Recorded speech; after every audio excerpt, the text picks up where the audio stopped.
situation has seemingly gone a bit tits up, although you have now been left to your own devices, as seemingly the devil has gotten what they wanted and no longer has an immediate use for Veril in the moment.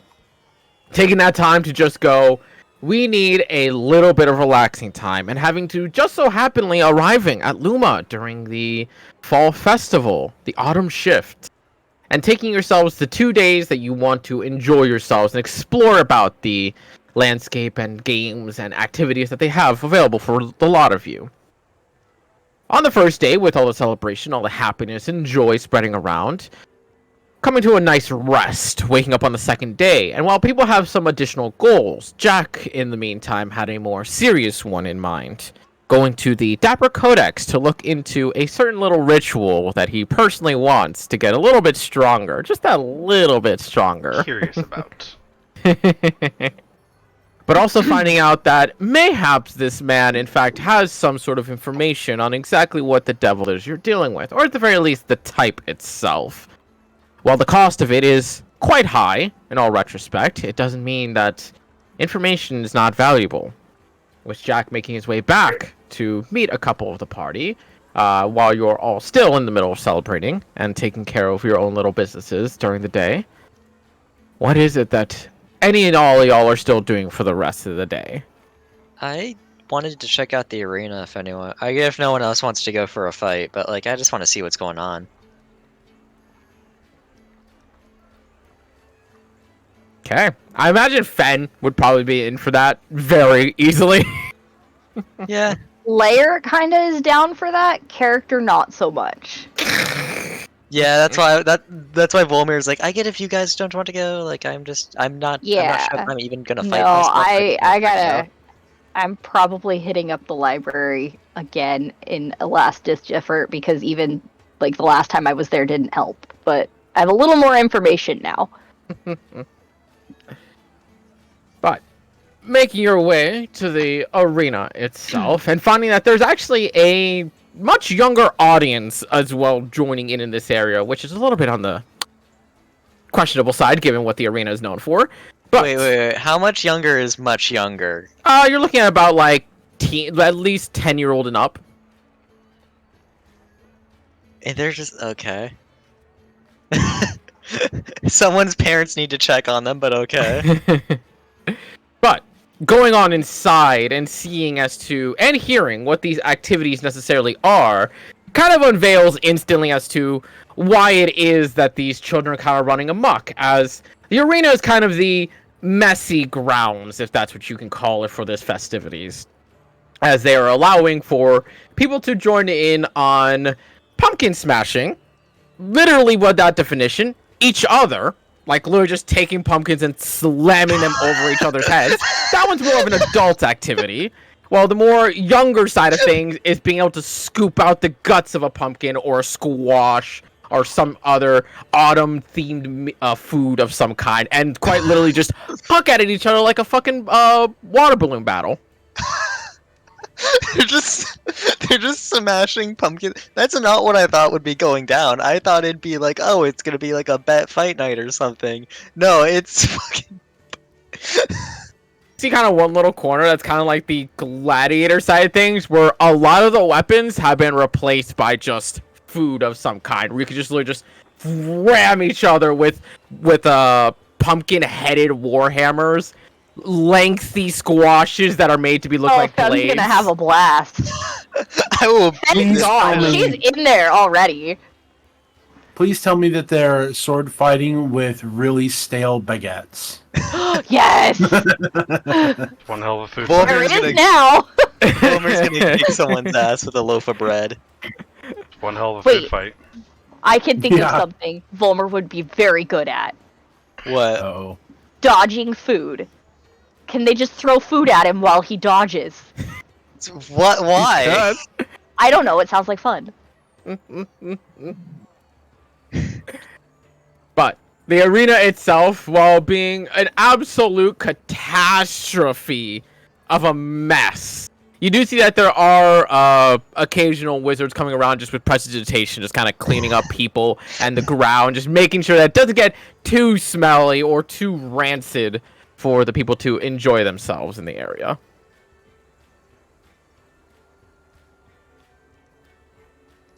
If you would like to join in. I'm gonna change my mind. You can have fun, Fen. I'm going to go read. I feel like you saying that it's not just the dust cloud of Fen's figure, and she's already just She's gone. there. She's already smashed like 3 people with a pumpkin. She totally has. Yep. Yeah, for sure. She grabbed a normal pumpkin and then went to the place where people are fighting with like pumpkin warhammers and started beating the shit out of Beating the people. crap out of people with it. Like hers doesn't even have like a handle. She's just using the whole pumpkin. Yep. But now the case then, Fulmer, where would you like to go next, if anywhere? Nothing comes to mind. So I guess I'll just go to the library and read something casual. Like no research, but just read. Alrighty. Delmar, are you up to anything? Oh, that's right. You're deer hunting. My bad. Yes, that's right. You're deer hunting to right. make a little bit of Sorry about extra money that. on the side. And I believe I gave you a number before, right? Yep, I have 15 gold currently in my inventory. Okay. Ashrin, what are you researching? I'm trying to find more shit about Abraham and other, shit like him and where this may have come from. And the moon. And the moon. Go ahead and make 2 separate investigation checks. You call which one's which. One for the moon and one for Abraham and things like him. Okay, let's go with, this is for Abraham. Hold on, I'm not even in Roll20 yet. I'm a mess today. Good God.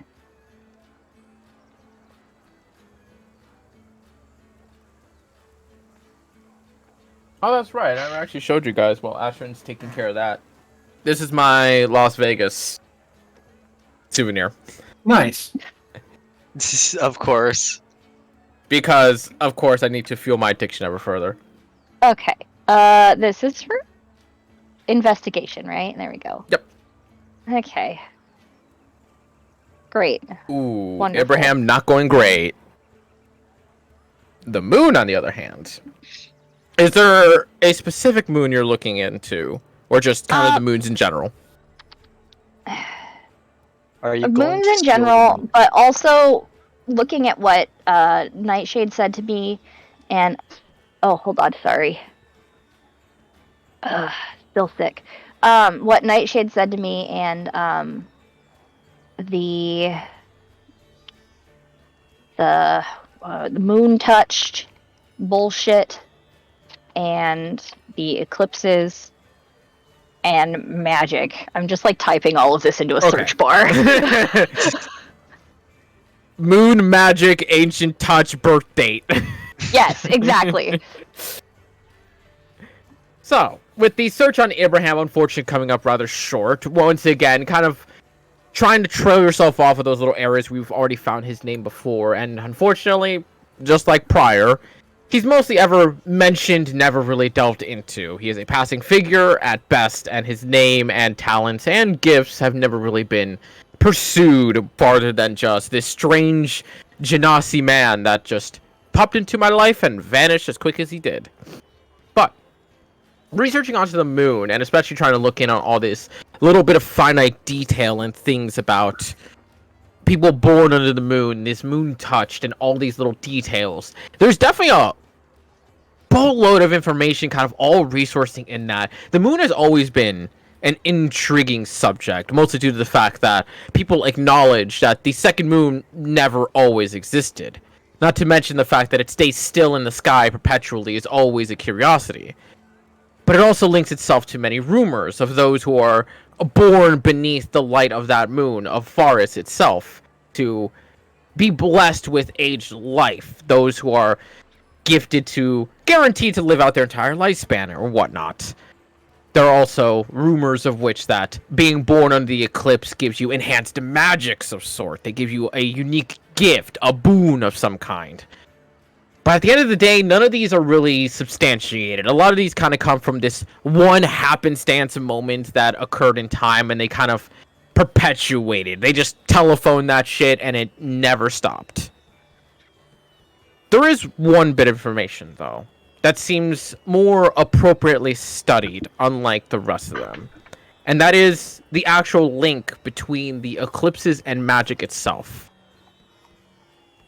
The only real detail that is known about this is that there are certain case scenarios where certain types of magic have been affected by the eclipse.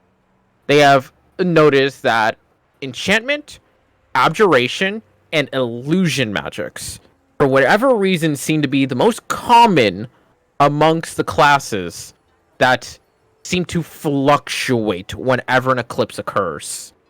They have no source as to why this occurs, but they feel as though the fact that all three of those are something in the way of restrainment to one way or another. They feel as though it is a secret message they've yet to uncode.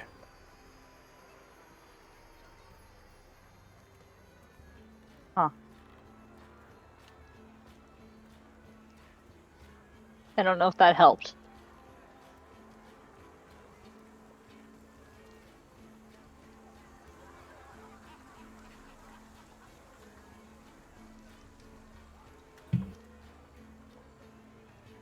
I'm so lost. I don't know what to do other than traipse off to fucking wherever and go track down this goddamn. You have a relative area of where he seems to be spotted more Yeah. often than not, at least. Yeah, I would like to go there, but we're having relaxing time. So, with each of you spending your times, Jack, is there anything else you want to do after visiting the Dapper Codex?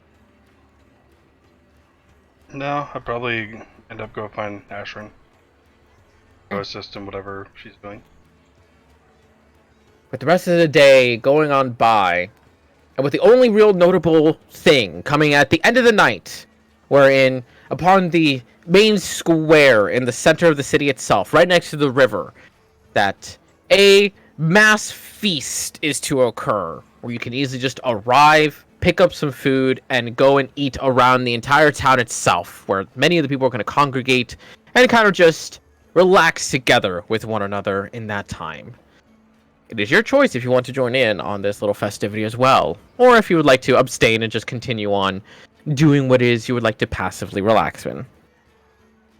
Are any of the people we've met in this city at the feast, like Lexus or Cassandra or... Only one way to find out. Yeah, I will go. Isn't enough so. Go ahead and just make your perception check real quick. God, then I am since Jack's- rolling like since- ass. Jack is with you. I'll make one for him as well, as he just walked Okay. away. That is a sea of people. That is just an absolute mess of people all around. And while the food itself smells amazing, you can definitely see many of the people enjoying it with one another. You do not spot anyone that you currently recognize, besides the obvious same faces of the residents of the city.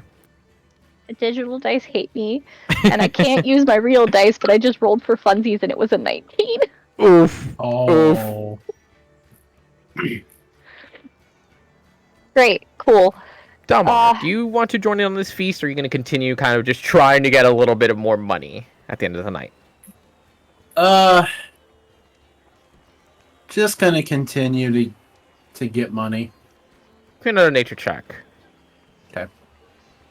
'Cause Delmar is like trying, like, okay, we're not slipping back into old habits.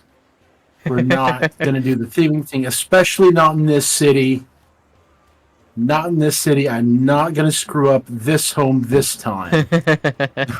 Maybe the next one. Well, as far as Dalmar is concerned, he's going to live either in this city or in his afterlife, is where he's at right now. Damn. Nature, you said. Yep. Hey! There you go. with the nighttime comes the shadows, and with the shadows comes a lot easier a time sneaking around. You're in your natural habitat at this point, and even if nature is not your standard terrain of hunting, you do manage to find a more bigger sized buck than prior, and being able to sneak up on it and get a swift and clean kill upon it. Easily able to take the rest of the night to kind of drag that bastard along using what ropes you have and whatnot. And it is a difficult drag. That is a hefty deer. More bigger. I'm glad I'm not bigger. the only one who thought about that. Much bigger. Brain like short circuited, and that's all I wasn't- can think about. I wasn't gonna say anything because I've done stupid shit. I've said stupid shit Much like that. biggest but... of grander. Oh, okay, sure. But I will say that easily enough being able to find a tanner, hunter, or restaurant of sorts to buy this much bigger game for you, I would say would net you a nice 50 gold pieces. Nice. Okay, now we just need to open like a hunting.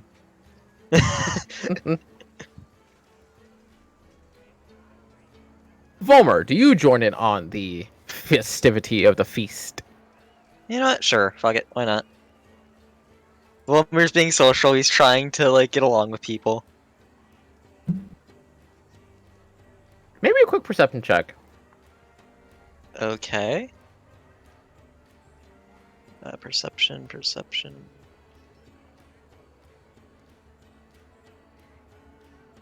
Eight. See you people. Oh my god, guys. Can I get advantage because of Howard or no? I would say no, because I imagine you're giving Howard food as well. Can Howard make his own roll? No, because this is not focused on Howard, this is focused on you. Okay.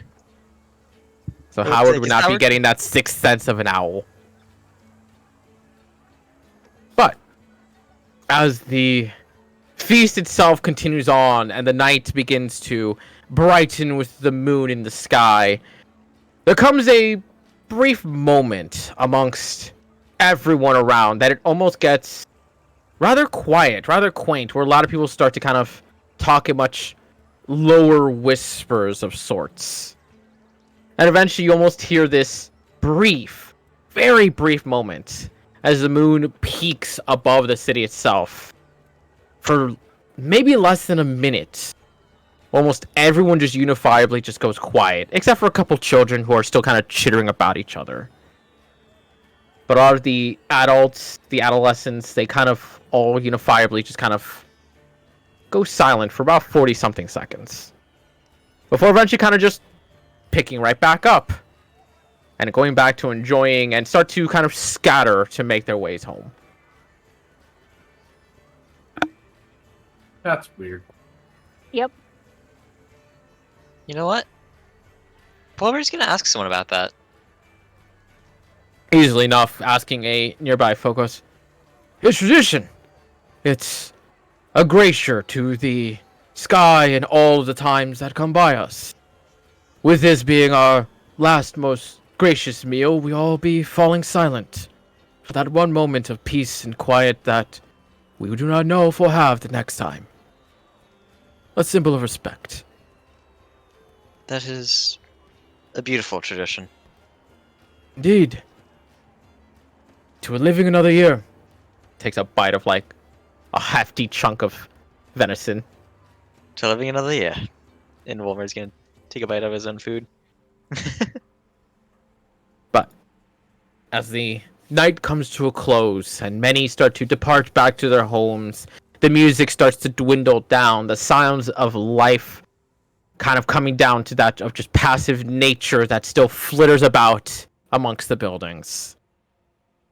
With each of you returning back to the inn, freshly relaxed, having done quite a few things. And Finoa, I partially imagine, would need to be prestidigitated on the coming in to the inn, as I imagine she just instantly avoided ever getting prestidigitated by the No. wizards. And just walked through I town imagine- just She's covered orange. She's in become an pumpkin Oompa Loompa. guts. I imagine Volmir had to fight her to prestidigitate. Yep. Ashford will help you with prestidigitate. Tag teaming for Noah, Yes. literally cornering her like a fucking wild dog to prestidigitate her, to clean her up from that horrendous smell of aging pumpkin. Oh shit, guys. We should go pick up Misha. Yeah.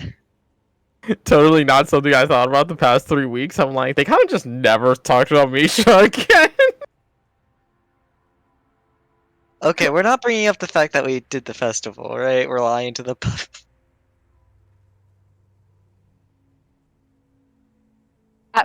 I don't know. Nose goes. I take no responsibility for this.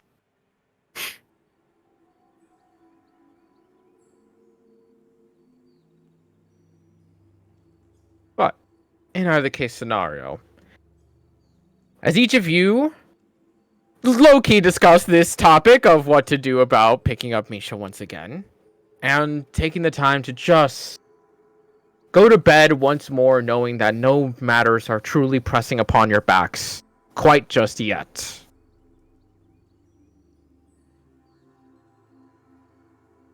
Dalmar, I mean,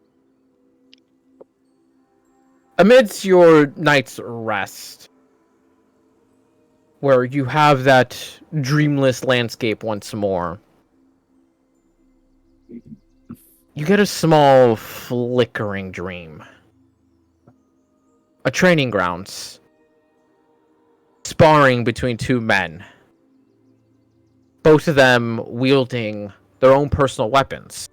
One of them wielding what starts to be a glaive of some kind, while the other one wielding a bow staff. Both equally matched. And yet in the end, the one with the glaive is the one who comes out on top, halting their strike before it reaches the nape of the opponent. You feel a sense of commodity, a kinship between the two of them.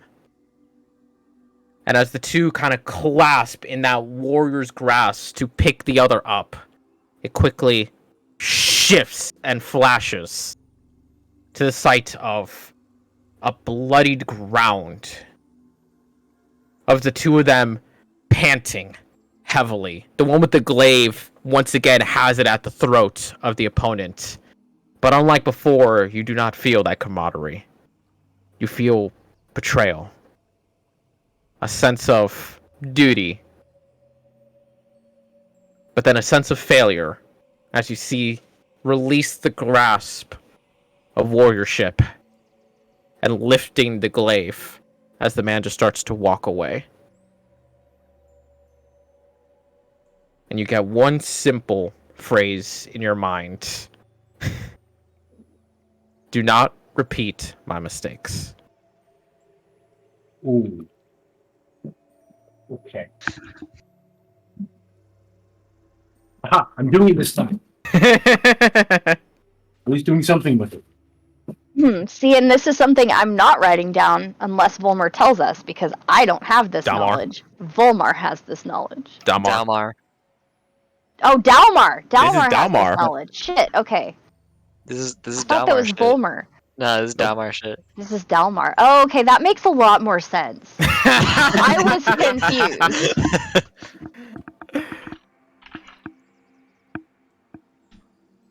But with that dream having passed, and all of you awakening once more to a fresh morning, and the entire city is now back to the way it was, standard and normal, as if nothing had even occurred the 2 days prior. Everyone going about their businesses and just enjoying life as they will.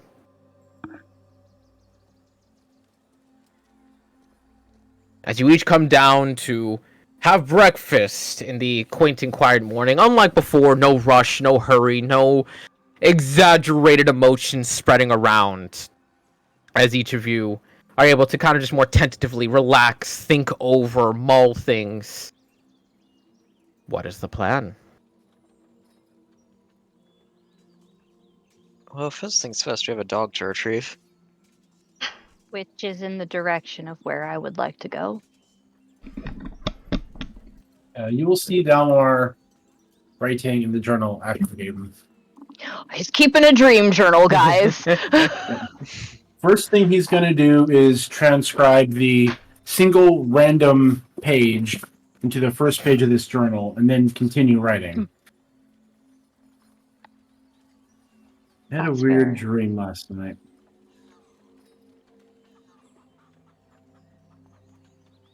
Would you like to talk about it? Two warriors fighting. Sense of brotherhood. Just sparring. Real weapons, but just sparring. Then it shifts. And suddenly they're on the field of battle. This time... What, Jack? Talking about like two warriors. Yeah, is that being inside of you are two wolves? I get where one they're who- going with that. Yeah.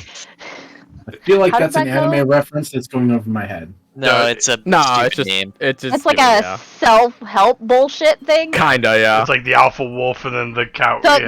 the one Oh, you feed okay. wins. Yeah. Oh, Yeah. gotcha. Okay, yeah.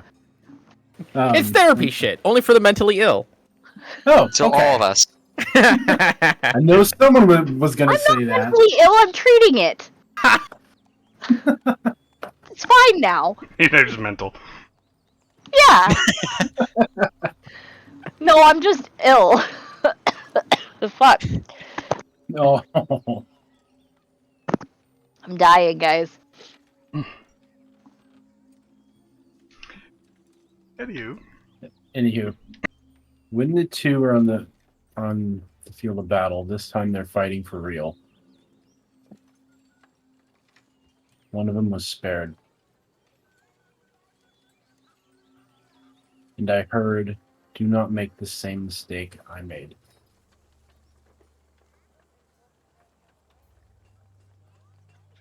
Does Dalmar share what weapons they were using?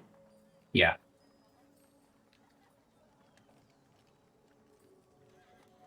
You don't suppose that bow staff man was our, Jack murderer? The idea of that being a random coincidence is not high. Yeah. So, yeah, probably. Did they look the same, by the way? They looked both eerily have- identical. Wonderful. Okay. Okay, yeah. That's even more. Yeah.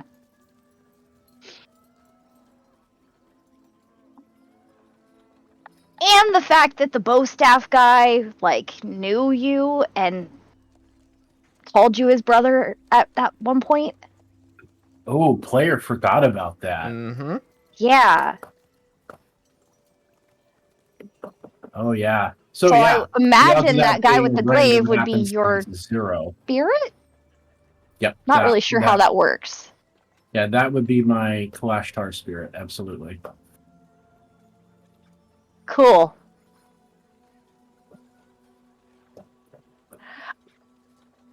I have to track down a blue man. I'm blue, abadi, abadi. No. Yeah, I was gonna go with a Blue Man Group reference. Yeah. Oh, that would have been better. I can't sing that. No. That's fair. Boop, boop, boop, boop, boop, boop, boop.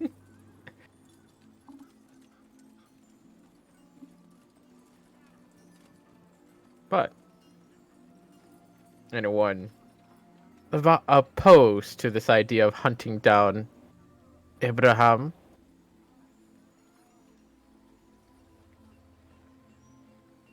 Or does anyone have anything else they'd like to raise in the moment?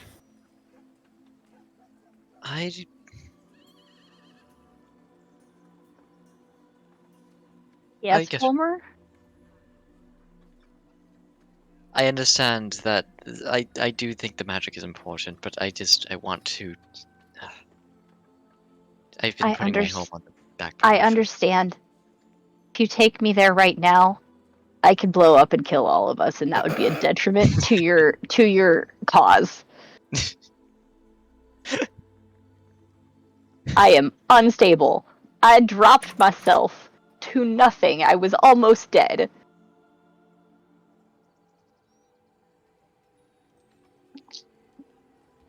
Fair enough.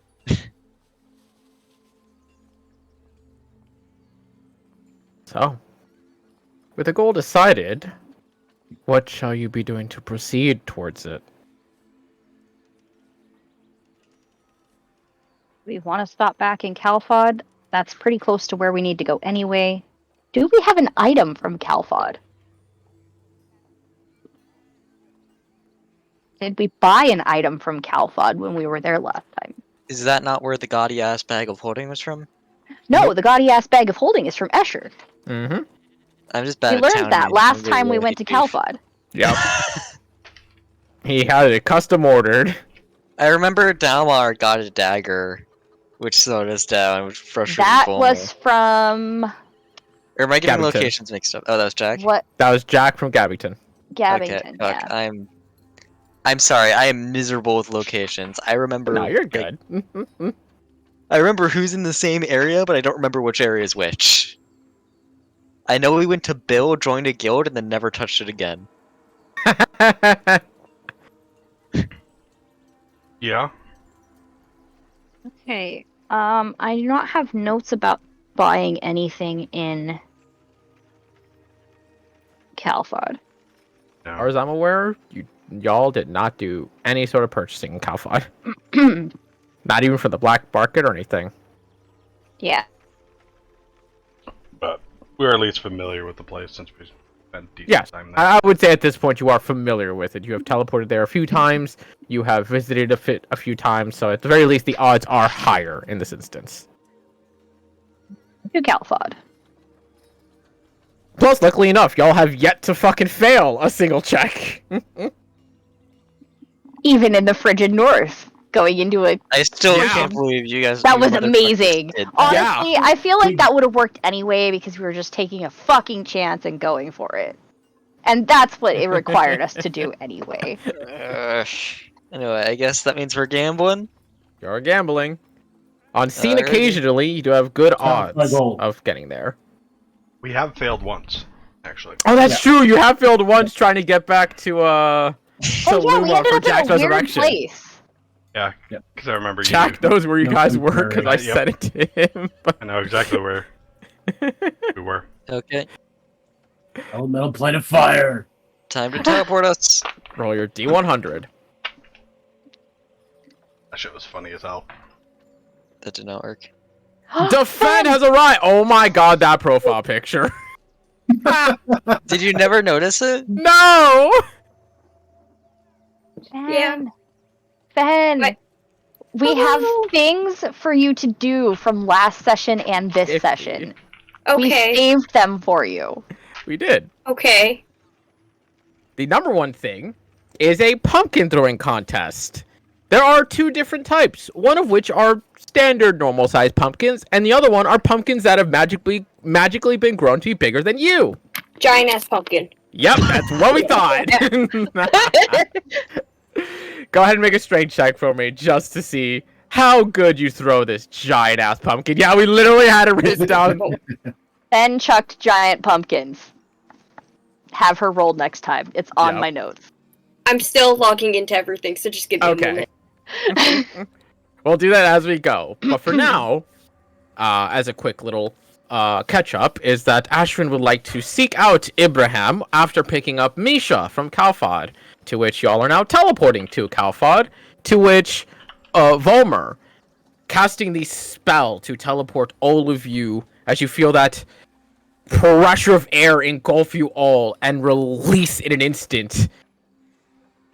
As in that instant moment, you all feel yourself poof, splash no. into a whiff of water as you all have to quickly flail just up top to the surface as you see yourself about half a mile off of the docks of Calfod. So I can see it now, right? Yes. Is it worth using another charge? So what's the swim check? Yeah. Just swim. Jack's sinking. Quick, use it again. I mean, I could fly. Could. Is I there can a see it swim? like right now, so that Easily enough, as you all kind of like, as Dalmar instantly goes like, so what's the swim check? You all get repressured, and you land, I'm imagining just outside of Lure's shop. yeah. Fuck. I just want to say real quick, I really like the idea of Dalmar in character, like looking at this guy. So what's the swim check? Oh god! He's breaking the fourth wall! To which you all just land on your feet, having to kind of stumble a little bit from the pressure between floating to suddenly standing, as you all just appear foggy. soaking wet and dripping in salt water, as so many people are just looking at you confused and Prestidigitation. befuddled. I do Jack first so that his armor doesn't start rusting and get all gross. Fen shakes off like a dog.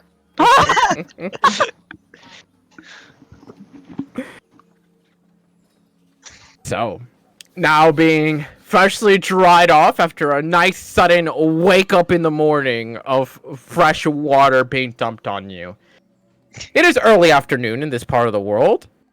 Not the greatest throw, Fen. Not the greatest throw in the world. That pumpkin being bigger than you, it just off balances you. And well, listen, it's fun to just hawk a giant pumpkin. It's not the most impressive throw in the group. That's okay. I fell from a tree once in front of a girl I was trying to swoon. It's fine. If you rage, you could get advantage. That is true. I'm not that committed at this moment. The second thing that you got to do, Fen, was quite literally a food fight that was completely permitted. You were allowed to use pumpkins to slam onto other people. You were allowed to grab weapons that were literally just pumpkins on sticks, nicely grown squashes, and other such things. You just slam it against each other and just go fucking ham, even scooping out the guts of the pumpkin and just fucking splattering each other as you desire. And we instantly imagine that Fen would just become a dust cloud and instantly go into that.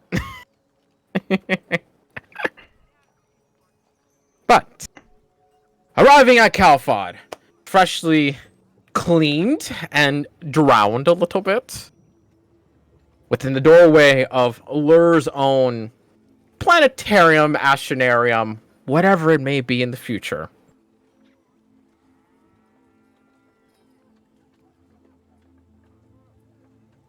Curious as to who knocks. I'm gonna go pick up a knife. You guys can deal with this. Do we hear any sounds of chaos and destruction coming from inside? Not at the moment. I knock. I want to slide a hand and put Volmer in front. As he's walking away, I like the Dalmar just stretches his arms, just. Is that even slide a? Can you slide a hand a person? Not really. No. In 3.5, that would require like a 30 plus, but As Volmer heads out to a blacksmith to get himself a dagger or blade of some kind from Kalfad itself, while Ashrin, after knocking on the door, it takes less than a minute for you to hear what sounds like the very rapid running of a body just making its way to the doorway before you see it kind of crack open ever so slightly. You see a very familiar, smaller height girl with her eyes just kind of looking at you all before instantly recognizing the lot of you, throwing the door open and full-on body tackling you, Ashrin, just straight up to the ground. I give her a hug. It doesn't take long, as she is currently just giving you all the tightest of cuddles and hugs before you do see Lure kind of coming down from the stairs as well to kind of see and goes, "Oh, it's good to see you've returned. Don't mind some of the vines, if you can." I look inside. You see about half the walls are just coated in vines. And Misha just kind of looks and goes like, I helped reinforce the walls. They were getting a little, like, cracky, so I kind of filled them. Very good. I lean over to Jack and I go, how much did we pay them? 500 gold? Do you think it was enough? I mean, that's all I got. Sure, it's fine. Come. If you're here for tea, or are you here for a quick pickup and off to another adventure? We could come in for tea. Tea sounds As he good. goes off to once again prep some tea for you all. Volmer. Finding a blacksmith would not be too terribly hard. Easily being pointed towards the West District, where a lot of the menial work kind of take place. I imagine you're just assuredly buying yourself a dagger that comes from Calfod, handmade and forged. Yep. Easily enough. I believe it's 2 gold pieces for the dagger, if I remember correctly. They are I cheap like as to think fuck. we've just started a collection of daggers, and they're all like neatly labeled with little tags. Yep. I think they're all just wrapped in a cloth that just all has like Calfod, Luma, Gavington. You just use one dagger to carve into the other dagger on the blade where it's from. But easily enough, as Volmer able to get yourself a dagger from Calfod. Might want to write in the notes from Calfod just to make sure you don't forget. Oh, I am naming it Dagger from Calfod. I'm taking I'm off my pretty sure it's headset about because I Calfod. must figure out why my heater is not working under my desk, because I'm cold. Uh-oh. What, Raggy? Meanwhile, with Lur and Misha, who Misha is trying to be a happy little helper in serving you guys some tea. Not spilling as much as you might expect, though maybe at the week or so of time that you have given her to be here. Actually, it's only been like 5 days, but still. Maybe she's gotten a little bit better at the job. But Lur does bring you up to date on the things that have occurred in the little bit of time that you have been gone. Beyond the fact that she has covered a fair number of the walls with vines to support the cracks. She has been rather energetic. She brings a energy to the establishment that I did not quite expect. Although it is hard to keep track of her, she is much more livelier than me, and Lair is not quite as fast. It is still enjoyable to have someone who can go quickly and grab a tool if needed with haste.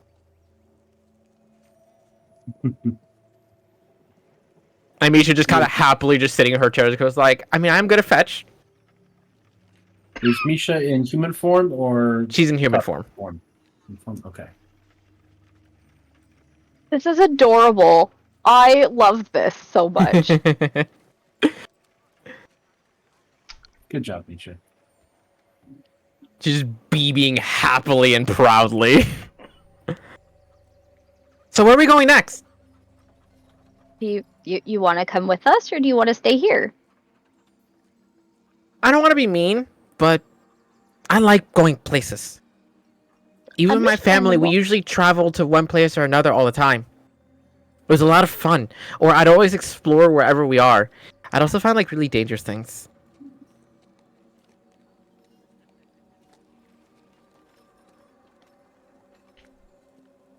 Danger And you junkie. just see Laura kind of like clear her son. He's like, yeah, she has told quite a lot of tales of just how many times she has quite literally brushed with death and not encountered them by some happenstance.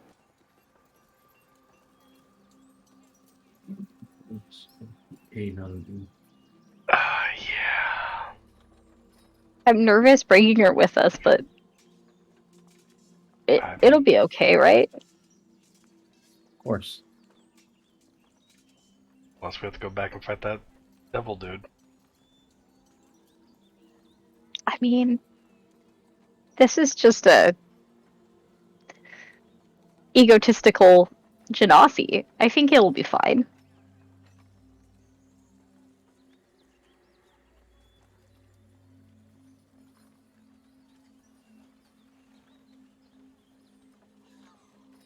Okay. We're actually headed. Which direction is it? East? Southeast. Southeast. Southeast.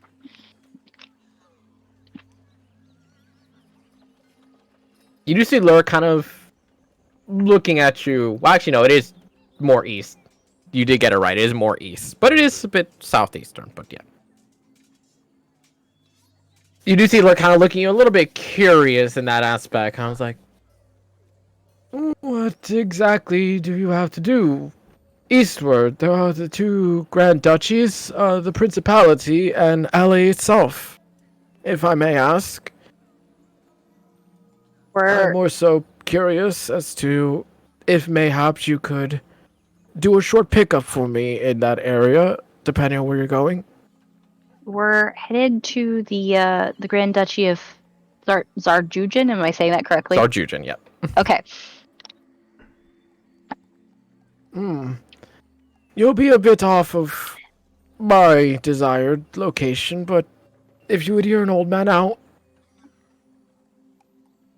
In LA, there is a smaller town off of Slaloof, the capital city. A man there is an old acquaintance of mine. By the gods, if he has not croaked, he should have a certain journal of mine. I lent it to him a decade ago to research into a certain subject of his own that had to do with the eclipses, but he never told me as to anything further. I had on good faith that in the past relations that he was not up to anything devious of the sort. But if you could please find my friend and retrieve my notebook, it would aid me in reconstructing a new apparatus to conduct my research with. I mean... Yeah? Sure. Lovely. The city's name is Sassone.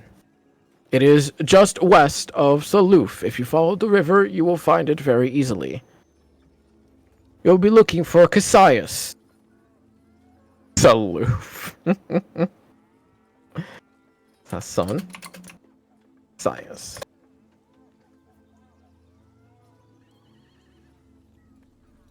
Odds are you will find him holed up in whatever laboratory he has set up for himself.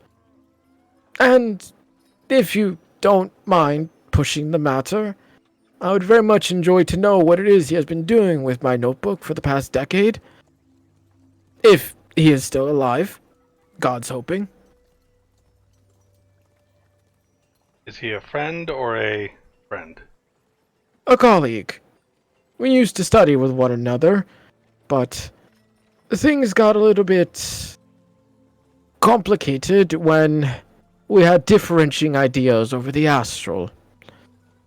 He sought it an area to explore physically, while I personally saw it as a observation subject. I bet we could tell him a thing or two. Yeah. A tale of which I'm sure would rivet him and, quite frankly, nearly cause me a heart attack. Probably. Grandpa. I'll refrain. Have we Thank told you. him that we were inside the shard? All he knows is No, that it we broke didn't somehow. tell him we No. were inside the shard. Nope. He doesn't know. All he We knows will is not that be you guys... telling him that. Yeah, you guys... I think, if I remember correctly, all you said was that you had to destroy it from within, and he didn't really understand that, but he just kind of went like, that makes sense, I'll accept it, because that thing was scary. Fair. Fair. I just didn't remember if we went into more detail or not. I don't believe so, if I remember correctly. I know at that point in time, Jack was being very honest about everything. Mm-hmm.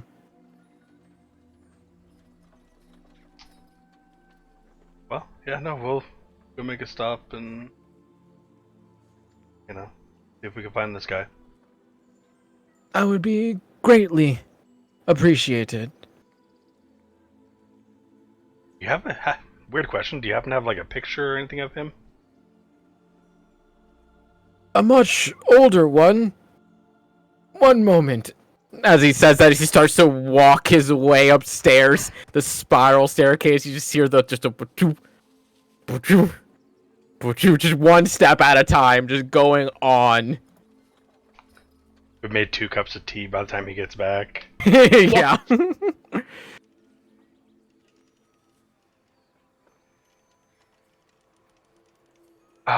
Volmer has the orb. Quick question: how do you spell the word coincidence? COINCEDENC.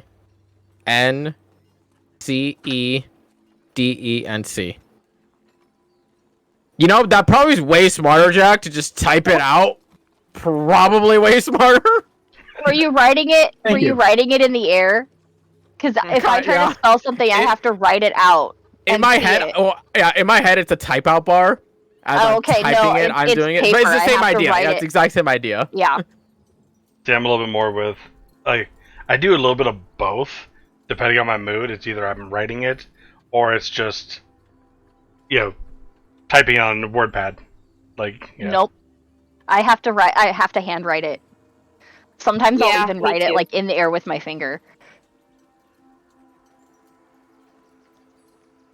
I lean more towards what KTK's was. You would eventually have Lur make his way back down with a smaller personal notebook, kind of like a pocketbook more than anything. Wherein eventually, once he gets to the table, he opens it up to a certain page, and he seems to have like these little slits for pictures that are already kind of folded in on each other and just kind of stuffed into like little slots.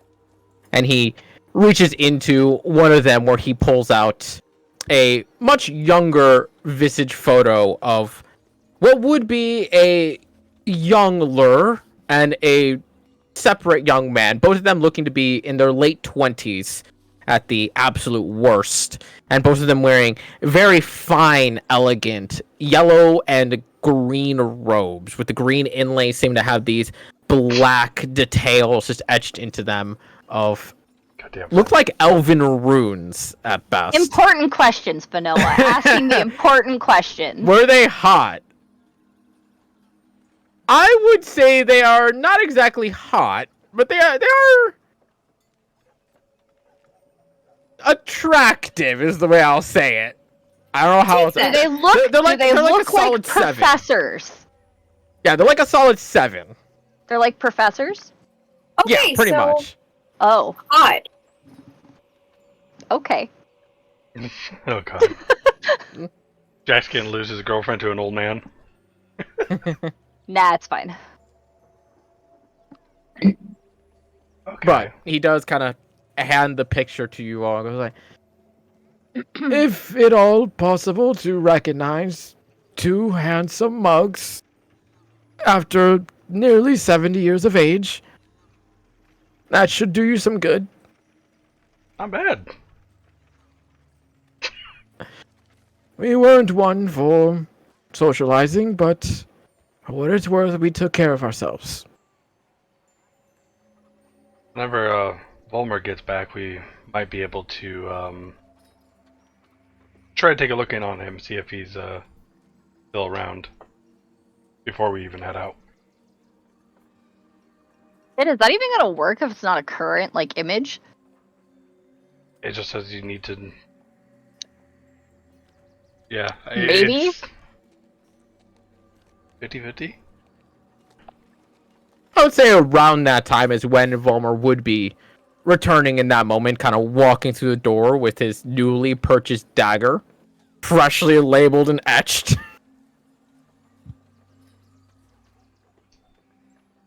What'd I miss? Hey, that's a good rogue.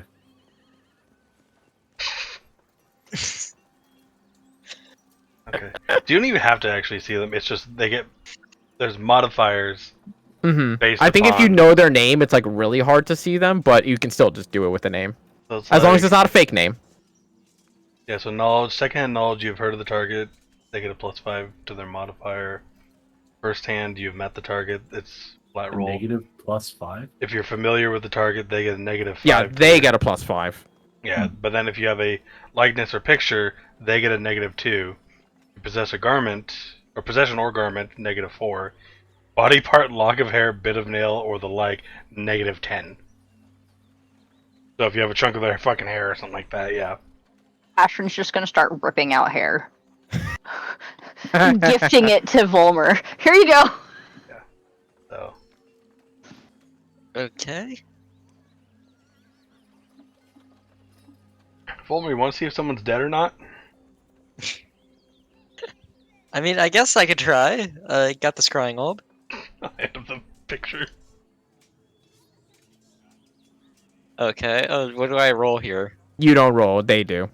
Oh, okay. I hope they get their ass beat. And I imagine you gave him the name as well, just Yeah. so he is No, aware they of who didn't. he's I'm going off on. of a face only. Tell him who he is, name, location.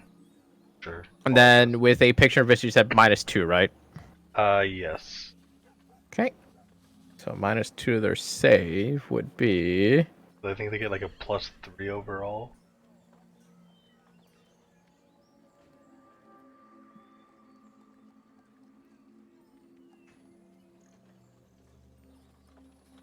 Okay. Using the scrying orb in that moment to focus on Cassius, using the picture as a source, and while you do not know the man, and you've only been given second information, the picture does aid in the ritual itself to focus upon them. And while being reminded that this is a picture that is years before the time of now, you still eventually come to see a man, old in age, almost identical to Lur, but seemingly has kept himself more healthy. He seems to be standing proper, no cane needed, and seems to be walking about a enclosed laboratory of sort, where the only lighting in there is that of candle and lantern, where you can see several articles of paper just scattered around being worked on as he hurriedly rushes through a notebook in his hand. Oh, excuse me.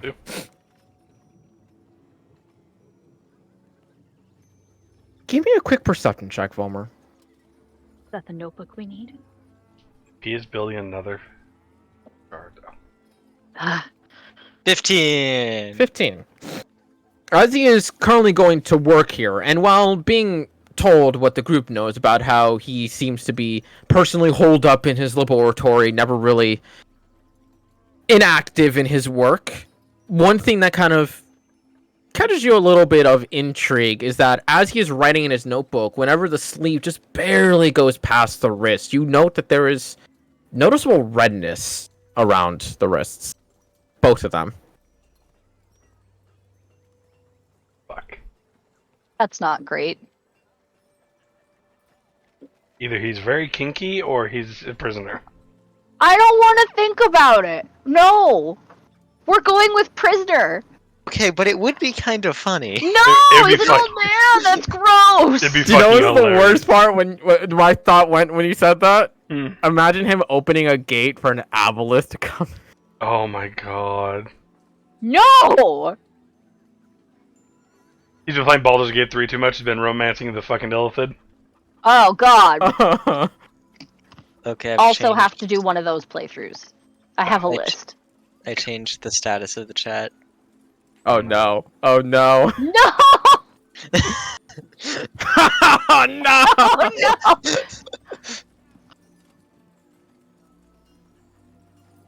I will But- say though, Ash, you gotta remember one day you too will be old. You'll sit here, you'll remember thinking about how gross kinky old people are, and you will be one of the kinky old people. Ow. Oh no. I don't want to think about it. One of the leading STDs are spread through old folks' homes. Oh. Oh, gross. Is that real? Yes, that is real. Yes, It's a yeah. thing. Yeah, people in old folks' homes are sexual fucking deviants. And they don't worry about condoms as much because they don't have to worry about being pregnant. Yep. I don't know if that's hilarious or awful. And you know, It's disgusting. they're also more prominent in the swinger communities too. And yeah. Let me take my teeth out.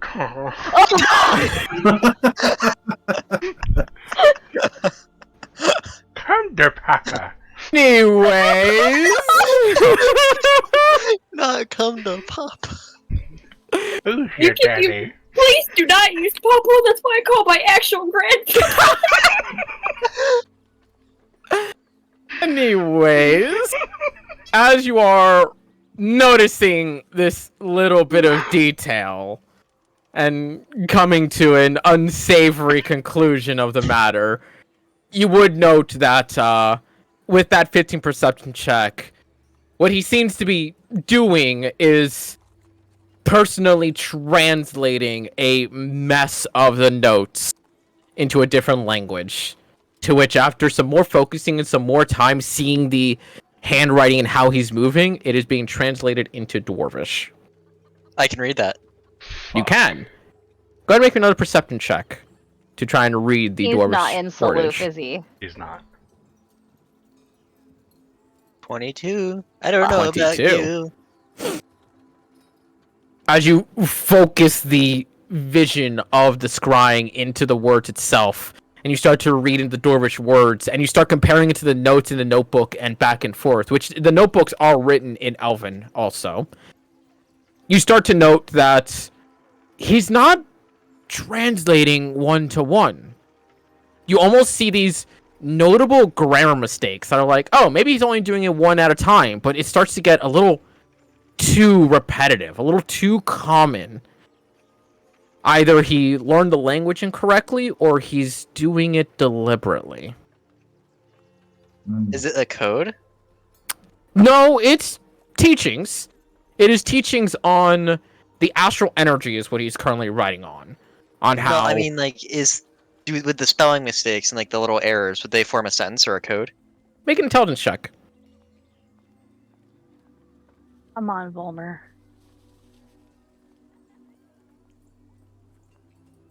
Ah, fuck.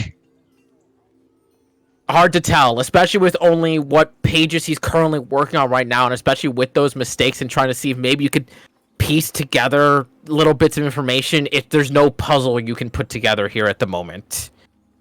All it reminds me of is like people from other sides of the war being captured and then like translating their work with mistakes, so the other side blows themselves up when they try to create something. Is it something like that? Could I be able Doing could I his do a- best with the high school Dwarvish he has. Make another intelligence check. Ben, you gotta start saying this shit out loud. We were talking about more important stuff. 12. Yet again, hard to tell. Most of these little bits of grammar mistakes, none of these seem to be catastrophic in nature. These are just kind of like little bits of details that would inconvenience more than they would actually do harm.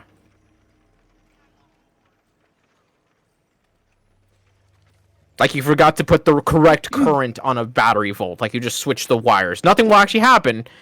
It just won't work. Okay.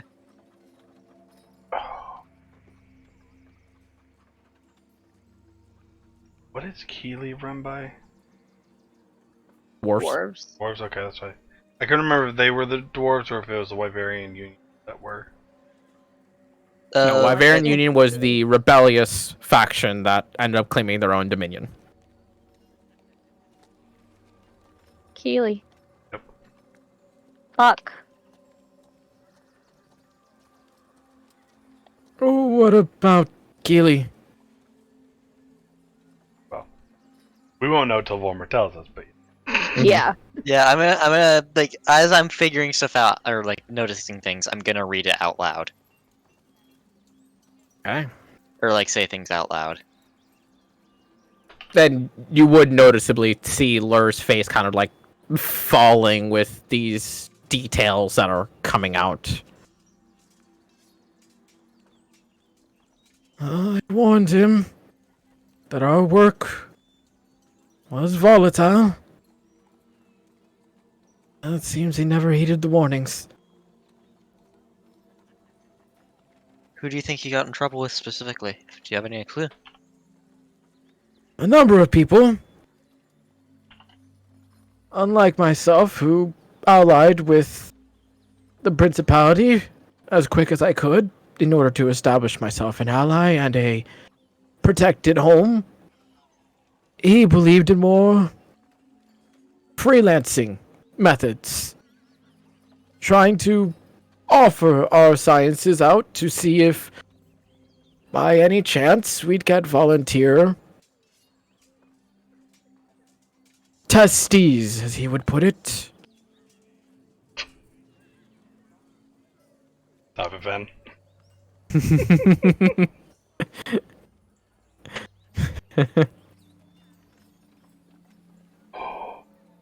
It was not something that I truly agreed with, sending unknowing folks into uncharted territory, or presenting them with things that have yet to be proven.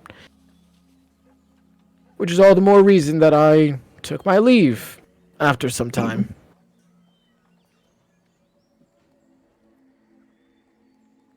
I've no doubt that there is a grand number of enemies that he has made in the meantime. But something tells me that if he is writing in Dwarvish, there's a bit of a more obvious subject there. God damn it, Ash. Mm-hmm. Okay, stupid question.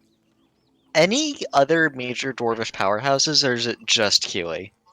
There are a couple in the surrounding areas, mostly Keeley branches and such. Maybe like one embassy at absolute best within LA that is just past the actual borders of the tundra section, but Where's LA? to the east. Yeah, it's the pink one. All right. Pulling up images and maps. Delmar, are you Okay. still looking at Luma? Are we all still looking at Luma? Just Yes. out of curiosity. I can Yeah. switch you all over. Okay. Yeah, So please switch us over so we can, I'm you gonna know. be perfectly plan. honest. When you first said it's a city in near LA, LA. Yeah. it better not be like Burbank. Did or not even something. think about it that way. Fuck me. Yo, Yeah, I was- Hollywood, man. I was completely expecting to hear like Burbank, Pasadena, San Diego. Do you think they have their own like sidewalk, like I their thought own the same thing. star walk? Definitely. But it's like like magic stars that like glow with the name. For sure. God damn it. I can see Luma ATK, doing you're that. mad but, because it's a genius idea that would totally exist. Famous play actors and like performers. Back The to the question fucking- though. So Keeley's not the only dwarvish like stronghold by any means. The only additional one though. Actually, make me a history check real quick. See how much you know about this. Okay, give me 1 second. Roll above a 2. I rolled a 7. Okay. Actually, I forgot. I was about to say, oh fuck, I rolled a 7, but then I realized, yeah, no, my history mod's got that covered. You would know that there is actually a few more around the world when it comes down to other dwarven empires in the area, but there is one in particular that is the only one considered stronger than even Keeley, and it is considered to be the dwarven homeworld, essentially speaking, where it is a literal volcano among the sea, where they quite literally embedded themselves into the actual fauna of the volcano to use that magma as forging material. That is No. badass. No sharper a blade, no stronger a hammer comes than from this volcano. Dwarves are As goes the fucking dwarven cool. way. They're not racist. Fuck's the volcano though.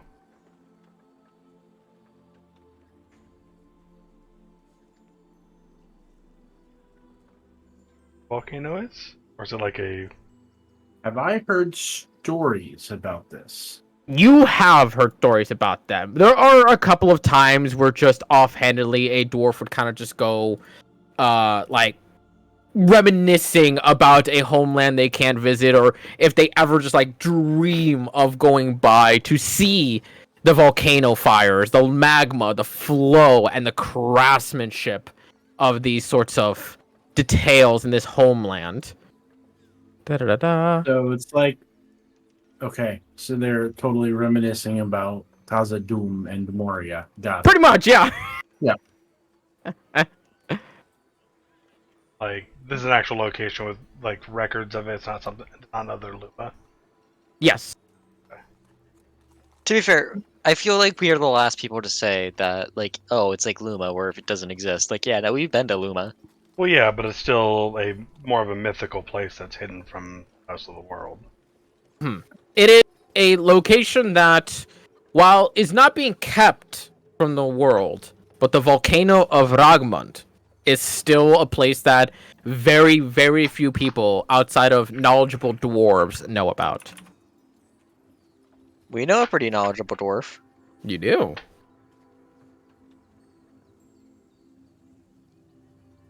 It is also Ragmund. considered kind of their little bit of their sacred homeland. So most of the time, and for a good reason, there's a reason why they don't really spread that location that often outside of dwarves. They really only want dwarves there. Yeah, I doubt Karnam would tell us. Carden would tell Tell us for the you. right price. I was gonna say, he'll tell you. Will he be the ones to deliver an elf and humans there? Big shrug. I mean, if we paid him, probably. I don't know. That's a... Karnam's a bastard, but, like, he's not that much of Carnum's a bastard. pirate. He is. He sold his fucking bed so Jack and Ashton could fuck in it for gold. Like, I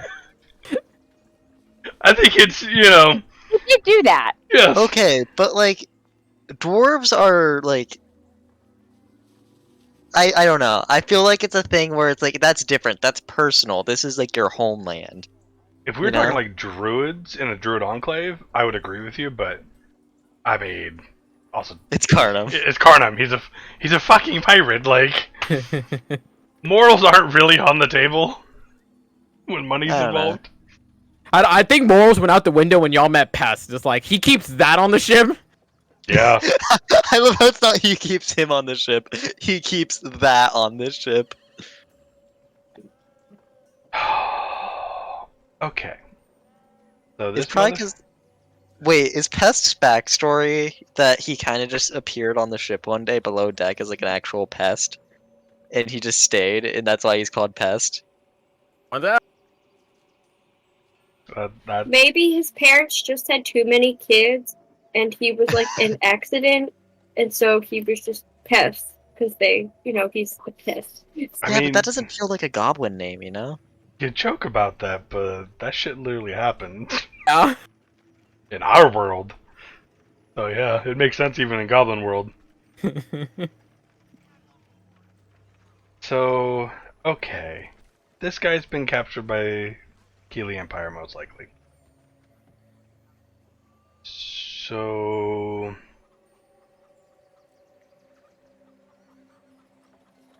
You said there's an outpost or an embassy on just across the border of LA and Mm-hmm.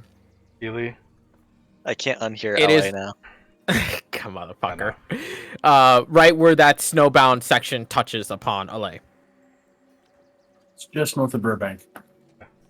It just passed Coachella. Sorry. I tried Cannot so find it in my hard. notes.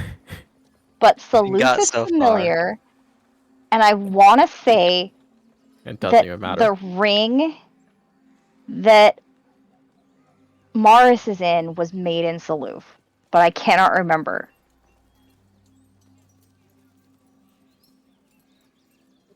I know we had something that was made in Salute. I believe you're correct. I'm double checking, but I believe you are correct.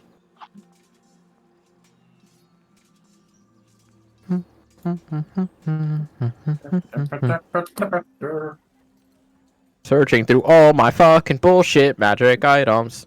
Woo. Identify Ring of Mind Shielding originates in Saloof. I found it. Yeah, there you go.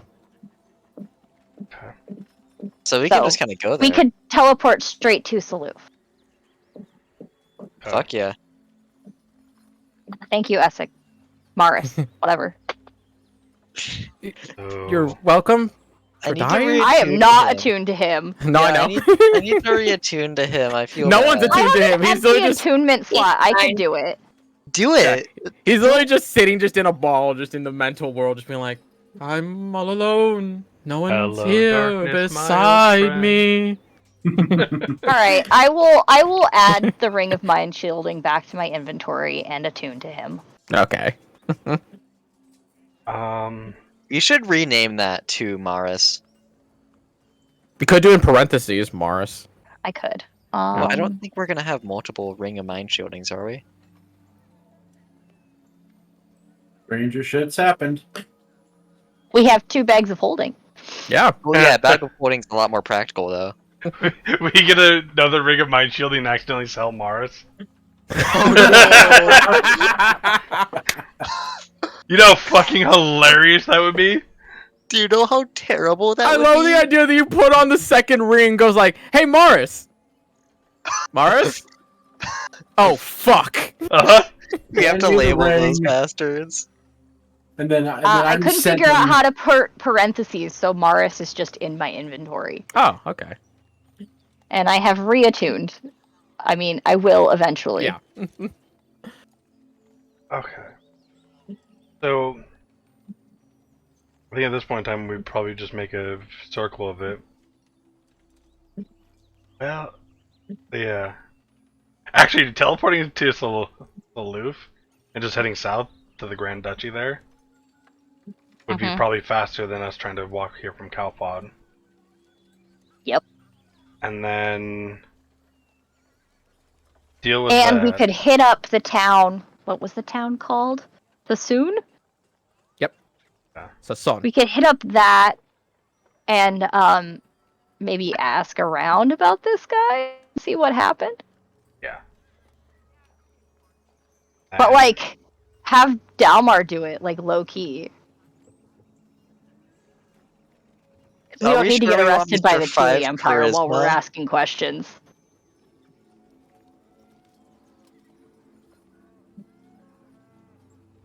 anyone know disguise self?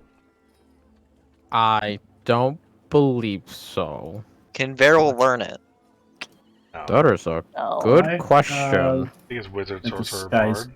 Hits. Don't believe so. I think it was a spell I considered taking. Varel cannot take it. I have mass suggestion. You did not see me. I am not the rogue you're looking for. Aha! All arcane based except for trickery domain. Bard, sorcerer, wizard, artificer.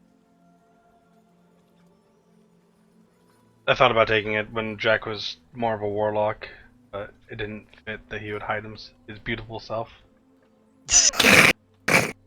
His beautiful self. Also, That was like having disguise self at will is one of my favorite things. But I was looking at it like Jack would never take this. Like he's gonna flaunt himself. Okay, well. Yeah, we could go ask around, see what happened. Because either he's at that embassy or he's probably back at Escher. Just kind of depending. yep.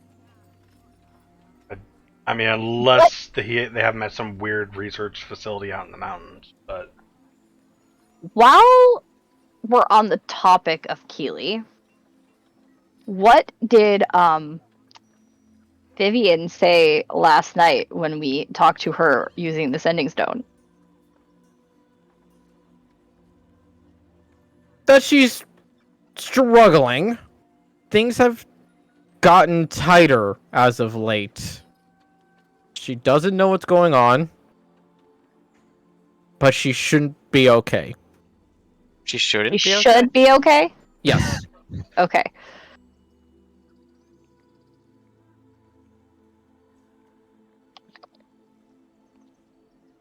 Probably tonight we'll be letting her know that we might be making our way that way here within the next week or I mean, two. presumably she was looking for him in these mountains, correct? Roughly speaking. It's a lot of range to cover for one woman. That's fair. Some remote outpost he was at. Have we, scryed on him recently and figured out where he is? I can go again. No, I can't. It's We once just a day. cried. Yep. We've just been kind No, of. I don't believe so because there's always been kind of when scribe becomes a subject, there's always something a little bit more pressing. That's fair. Okay. So. Head to Saloof. Go ask around. How far from Saloof is that town? The day's travel out. It's close enough that if you make headway first thing in the morning, you can get your groceries by the nightfall. I don't know why. That's such a cute way to say how close it is or how far it It is is. really cute. He's just a cute old man. That's how they kind of had to judge distance, though. Let me think the old man is like just a grandpa. He is grandpa. Okay. So, He took care of me. guess that's what we'll do. We'll try to find this guy for you and hopefully break him out of Keeley. That would be greatly appreciated. He may be a bit gruff around the edges, though, I should preface. Not every one of us studious folk are as upstanding as yours truly. I know. I've dealt with my fair share of Thinks about Crutch. Flablin. crotchety old researchers. As he thinks back to that church that he stole that scroll that had Chaudry in it. Huh.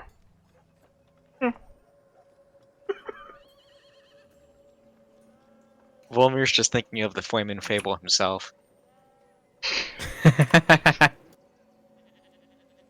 Okay. But with that being said, and you all getting yourself your personal cups of tea, and Misha at least giving Lur a very nice, tight, not terribly tight, hug goodbye.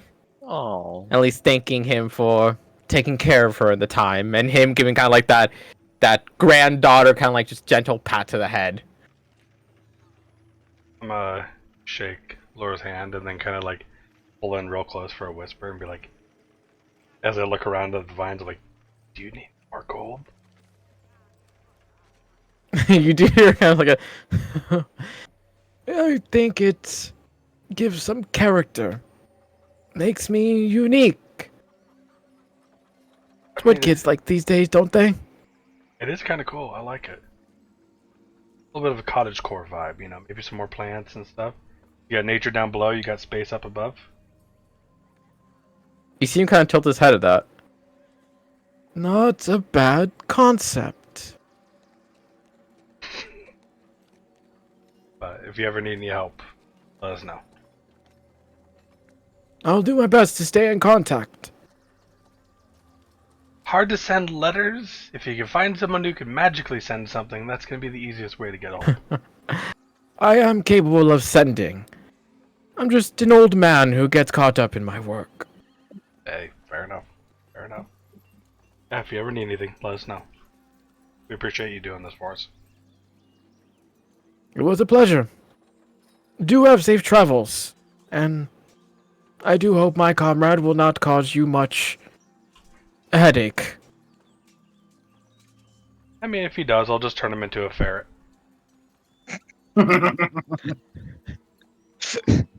I would not be against such a thing. And you just see a smile creeping up against his lips. Jack pulls out the orb of polymorph. Okay, puts it back. He doesn't want to come willingly. He'll go in the bag of holding as a ferret. We just gotta make sure to pull him out in time. Hey, we got 10 minutes. But as you each say your goodbyes and depart from Lur's humble little home, you step out into the wider world. What is the plan? While we're drinking tea, have I had time to attune to Morris? I would say around the time that you are leaving, yes. You'd have time Cool. to attune. Hi, sorry about that. No, it's okay. Just... It's strange, going into a state of permanent existence without existence. I can't quite explain it. Uh-huh. That sounds like torture. Darkness, mild.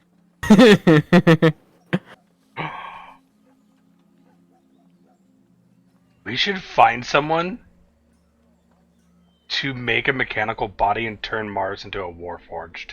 Oh, I've yes! considered that. That's come to mind for me. Morris, Yeah. do you want to be a robot? That's come to mind for him, and that's come to mind for Crescent. That is a leap. Warforge. We're speaking of a full body Warforge, right? We're not speaking ones with restricted capabilities. Yeah. Yeah, sure, if we can find one. Yeah. How tall you want to be? Do you want a dick? It can be detachable. We can give you attachments for it, so you can. Oh. That subject matter never bores with you people. Never. I believe it or not, I was like a lot more of a prude when I first joined, but these people kind of broke me. In what way, if you don't mind me asking? Oh, Not you that- know. Okay, wanna you know. did that. That Man, one. I can put my arm around him, made an That honest one man was out of awesome. him. brain That one was instantly, all and I you. had to refrain from saying it. My brain instantly was like, sexually. Volmir's like, that one wasn't me. That one was all you. I wasn't trying to make that joke. That wasn't the goal there. You made that one. That was your brain. I am simply trying to go with the flow of things. Just like I'm gonna have to go with the flow of becoming a Warforged. If we can't get your body back. I mean, having a mechanical body would be kind of cool, wouldn't it? I am not opposed to the idea if... Next time we leave him alone in the ring, he's just gonna sit there and think about what it would be like to be a robot. Yeah. You think about it. Let us know. Would you rather have normal body or? We could always reincarnate you into a goldfish or something. And then throw you off a cliff? No, I am hard vetoing that. Quite sure I could survive that as long as I don't hit spiked rocks. Yeah, sure, definitely. Hold up. What? Why have we never tried to get a true resurrection onto Mars? We've talked about it. Mhm. I'm pretty sure I've mentioned that a couple times of breaking the ring and then. Trying to resurrect him in Yeah. that moment. Because right now his soul is considered captured, His but that's soul what Soul is stuck as in the Fulmer ring, said. so in order to Yeah. do that, we'd have to break the ring and hope that it worked. Yeah. That was the entire argument, is that Okay. I believe you even rolled a religion check on that, and it was a kind of 50-50 shot, especially given the fact that his actual body is out there, so it's just a major gamble of, is the soul snatchable? Yeah, because I know true resurrection creates a whole new body. Yeah, I think we decided it was too risky. Yeah. Well, Mars, you think on it. Let us know. If you'd rather have your old body back, if we could even get it back, or if you'd rather try to be a robot. I wouldn't, I won't lie. It sounds like fun. Right? Okay. Okay, but if we make him a Warforged, we need to make sure it has like fighter stats. Well, Wait, Oh, wait. well, I'd be capable of my magics at that point. Oh, it would ooh. it would probably go off of him. Like Yeah. you're 'Cause gonna if he's- be as smart as you are now. Why don't we just ask Lair and Lur about the Warforged stuff? Instantly walks back into the fucking building. Yep. What wasn't Lair like bound though? Yes. And so like he doesn't really have a whole lot of memories for that. He has openly said that when he was powered on, he had no recollection of his past, but because Lur had been the one to repair him in a state that he is now, he just felt an undying loyalty towards Lur and has stuck by him ever since. And it's cute as hell. So realistically, we would need to try to find someone to research how to make warforges, or find someone who can make them, because warforges aren't your typical When automatons. a mommy Warforged and a daddy Warforged love each other very much. Well, the thing is, a warforge is a robot with the soul infused into it. Mm-hmm. How does the soul get there? Yes. You know what this reminds me of for some reason? Did any of you watch the movie Robots when they were a kid? Yes. At the beginning, when they like You build missed the the delivery, but it's okay. Making the baby is the best part. best part, yeah. And then it cuts to like the push. Ugh. Jesus. Excellent movie. It's a shame Blue Sky went down. No, it's not. Their other movies were not that good. Their Plus, it's definitely catalog that is one not little the best. gem.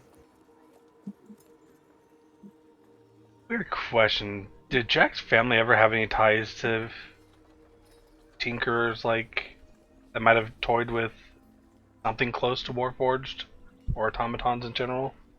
If Go and just make an automatons- intelligence check. I don't even know if automatons are actually part of your world or not. They are. I mean, 7. We have- As far as Jack can remember, the family did obviously have ties into tinkerers. Obviously, crafting materials and components and whatnot, they're always needed by one person or another. When it came to actual like delving into their actual business, they most of the time never asked questions for obvious confidentiality reasons, as well as just liability of not knowing what it is they're funding. Only if they ever suspected them of doing something and wrongdoing, obviously they would dig in deeper, but in most cases, the people they worked with didn't seem to be doing anything grander beyond, like, standard automatons. So the only leads that we might have is looking around somewhere in Luma since it's such an advanced society, or going to Maris's parents. That went so well last time, we should do it again. Volmer, with your background, because I remember it this time, with the researcher, the best possibility of somewhere to look for when it comes to automatons in general and or research in that kind of mechanical-esque nature would actually be in Wickham of Dudeman. There are I have. Sorry. several sources that point towards there as it being a strangely more mechanical culture than a lot of people would figure from somewhere so disconnected from a lot of countries. I have a counter offer. What if we get the flaming fable? The man can make a platypus. He can figure this out. Nah, I get it though. No. That's probably for the best. Get the flaming fable to I just fucking... want to meet. I just want to meet this man in actual game. I that's probably for No, the Jack, no. What? I saw the look. I'm just shaking my head to what Volmer saying. Oh, okay. No, just no. Okay. I mean, okay. In all fairness, his inventions always work. One way or another. At least once. Um. I guess would Dalmar have that knowledge too, since he's from Wickamp? Dalmar never really delved into actually knowing this stuff, but bringing that up and kind of thinking on it, Dalmar, you're like, yeah, there's a lot of weird traps there. There's a lot of weird defenses. There's a reason I'm pretty good at getting past a lot of things, because a lot of that shit was complicated as fuck. Yeah. Might be some. There's definitely some tinkers in it or around Wickamp. There was certainly a lot of mechanical traps. The more complicated traps that were mechanically complicated were more prolific there than I've seen elsewhere. Spell a glyph of warning. You can't dispel a blade coming for your face. Right. How much All right. do automatons typically go for? Depending on the extent of efficiency and effects you want to have. Like, if you just want a simple serving automaton, you're looking at about 50,000. If you're going for something that has more combat capabilities installed into it, you're starting to look into easily 100k and beyond, depending on how far into combat capabilities you want that to have. Okay. So, way out of our price range. That's why I think we should go back to Scaff at some point in time. Talk to his parents. Because his dad did seem to have some semblance of care for his son. And if they're funding the research, it'd be a way for him to come back into the family while not having the same face. I do remember that was kind of one of the last conversations I had with Dad. Yes. I'm just laughing at whoever the fuck changed the goddamn game chat again. Oh, That was Dalmar, question mark. Dalmar. Mm-hmm. mm-hmm. I was wondering if someone was ever going to bring it up. Oh, I saw that you I- shared it in the Yeah, in the same, chat, that's all I and then noticed. I was like, I was like, haha. I tried to think of something cool to change it to, but my brain is dead. Okay. So I think that might be the better course of action because they got the money to actually fund this thing. And realistically, they should be the ones paying for this shit anyway. Because we don't really have, well, we do have, but we don't have that much gold. I have more paper for my notebook. That would make Fen be broke as Third fuck. pile if we from the did left. that. Yeah, I like my sugar mommy status. Thank you. Right? Like how after everything, all of Fanoa's gold, y'all have managed to bring her down to 80k. Jesus. Yeah. Well, to be fair, 200k of that was Ron doing. So we went from 400k to 80k through Yep. the rest of us. Adventures are supposed to make money. Yeah, that's what I've been saying this whole time. Like, we need to get fucking paid soon, guys. Like, Yeah, because we keep having to do all these other overworldly things instead of actual take jobs. saving the world does not pay the bills. No, it doesn't. I think we should just let it No. die. To be fair, though, we spent the money on our last reward with having someone else build a house for us. So Oh Yeah. yeah, no. I'm still think that wasn't entirely the best. I just don't think that was the best play. I'm be real. it's Oh, what no. our It'll be really characters nice when were. it's done. Mhm. Yeah, when Yeah, it's we get a done. house. That's gonna I- be a while though, and like we're struggling house? right now. But I ow. even House. put a It's a really journal fancy entry. house. I even put a journal entry in there about him looking forward to working in his wood shop. Mhm. Aww. Oh, Because no matter what Yeah, happens, watch it. we all now have a home. Yeah. Because Dalmar's only home at the moment is wherever we camp. I'm gonna be honest. Even like after all is said and done, and like after the campaign, I can't imagine Volmir. Because as a player, I would love to have him settle down in Luma. He would settle down in Kioi. Even with the amount of research Assuming your he could do- revolution works out. Okay, but here's the thing. Then I can take your room and make it for Frankie. Yeah. So like it's still a good. We You know, find or out we can, like- Volmer's coming to visit, and we're like, "Then we gotta clean Frankie's room. We gotta set it back up. He's gonna be here in like 20 minutes."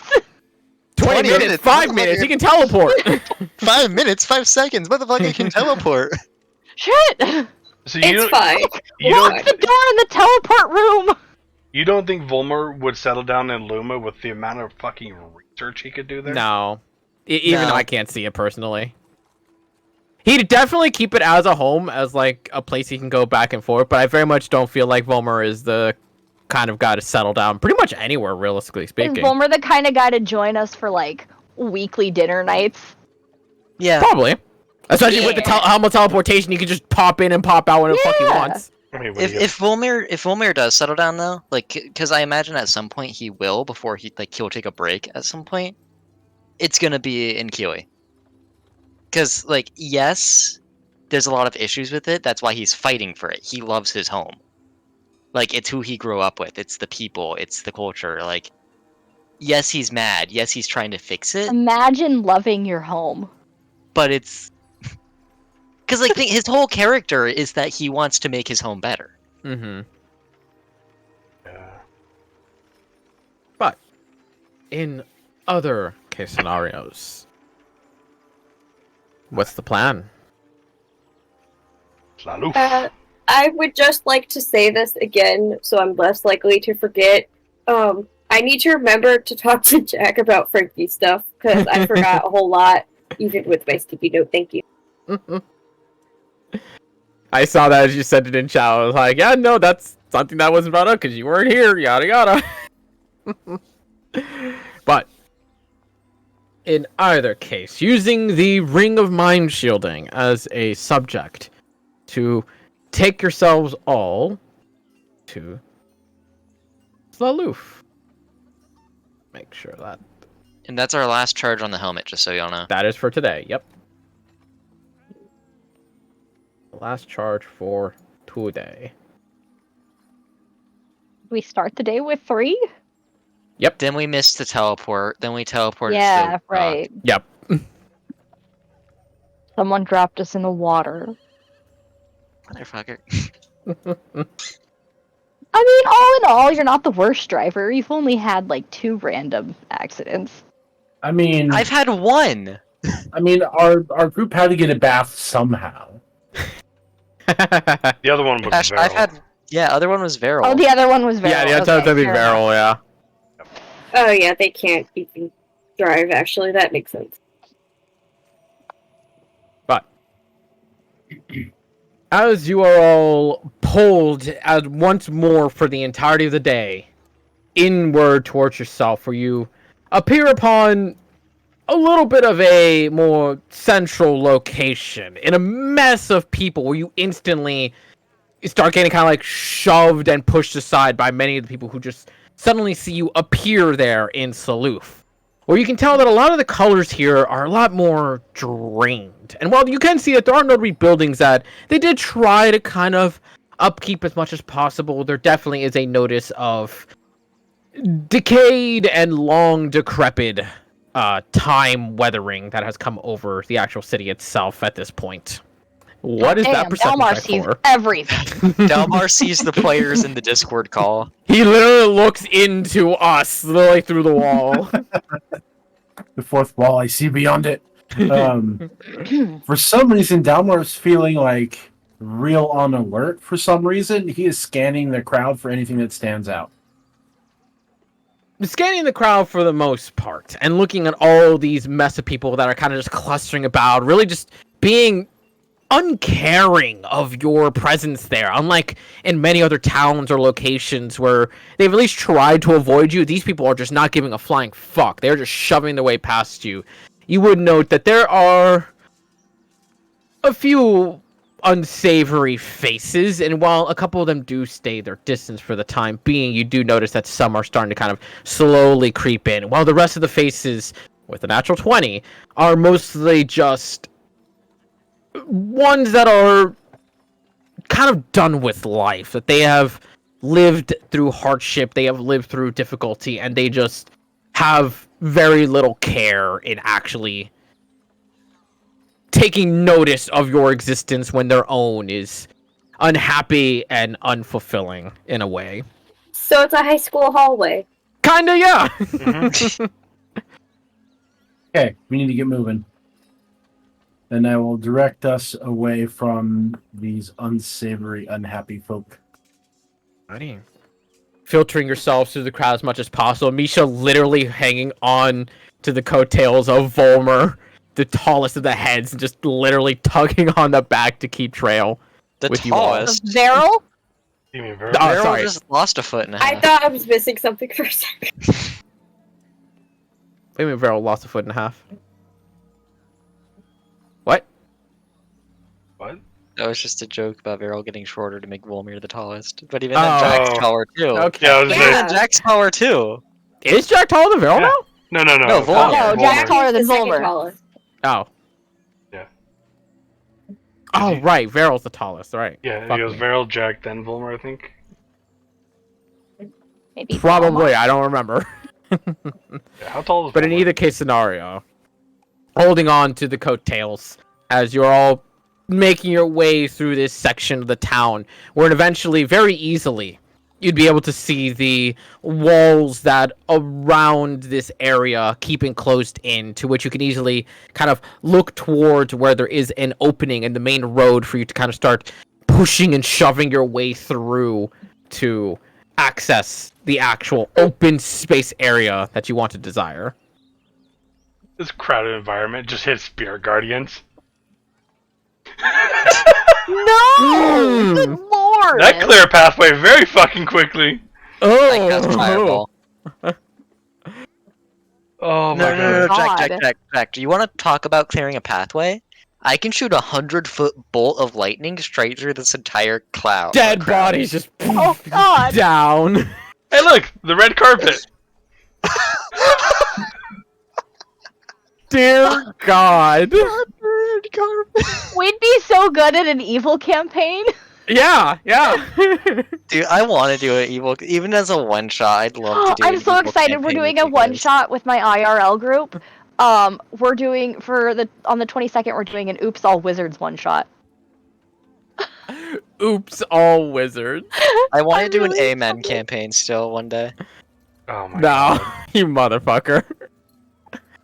But Call the group the holy With- shits. Dalmar, motherfucker, with Dalmar's passive, or not passive, sorry, natural 20 perception, easily able to keep you all from getting too close and too detectable by the unsavory folks who certainly have an eye for the fact that one of you is decked out in full plate, one of you is dressed far more emphatically than the rest, and some of you seem to just look like prime targets for some nice pickpocketing and other such little bits of robbery. Dalmar, do you Eventually being able to arrive What? towards what seems to be a small little bit of a checkpoint at the wall itself, where you do see armed guards kind of overlooking as some people are passing through and almost no one is going inward. The only people going outward of the wall itself are ones that are more finer dressed than even the people you've been currently surrounded by, while the ones coming inside are ones that have either finished up their day's work or have seemingly a reason to have visited the outer walls for one way or another. And you would eventually kind of see that the guards do take a notable eye to you all. There is a bit of a questionable look coming from I want to say half a dozen or so of these individuals that are looking at this ragtag group suddenly coming out of this district of the inner walls, before eventually you are able to just pass through nice and easily, despite the eyes.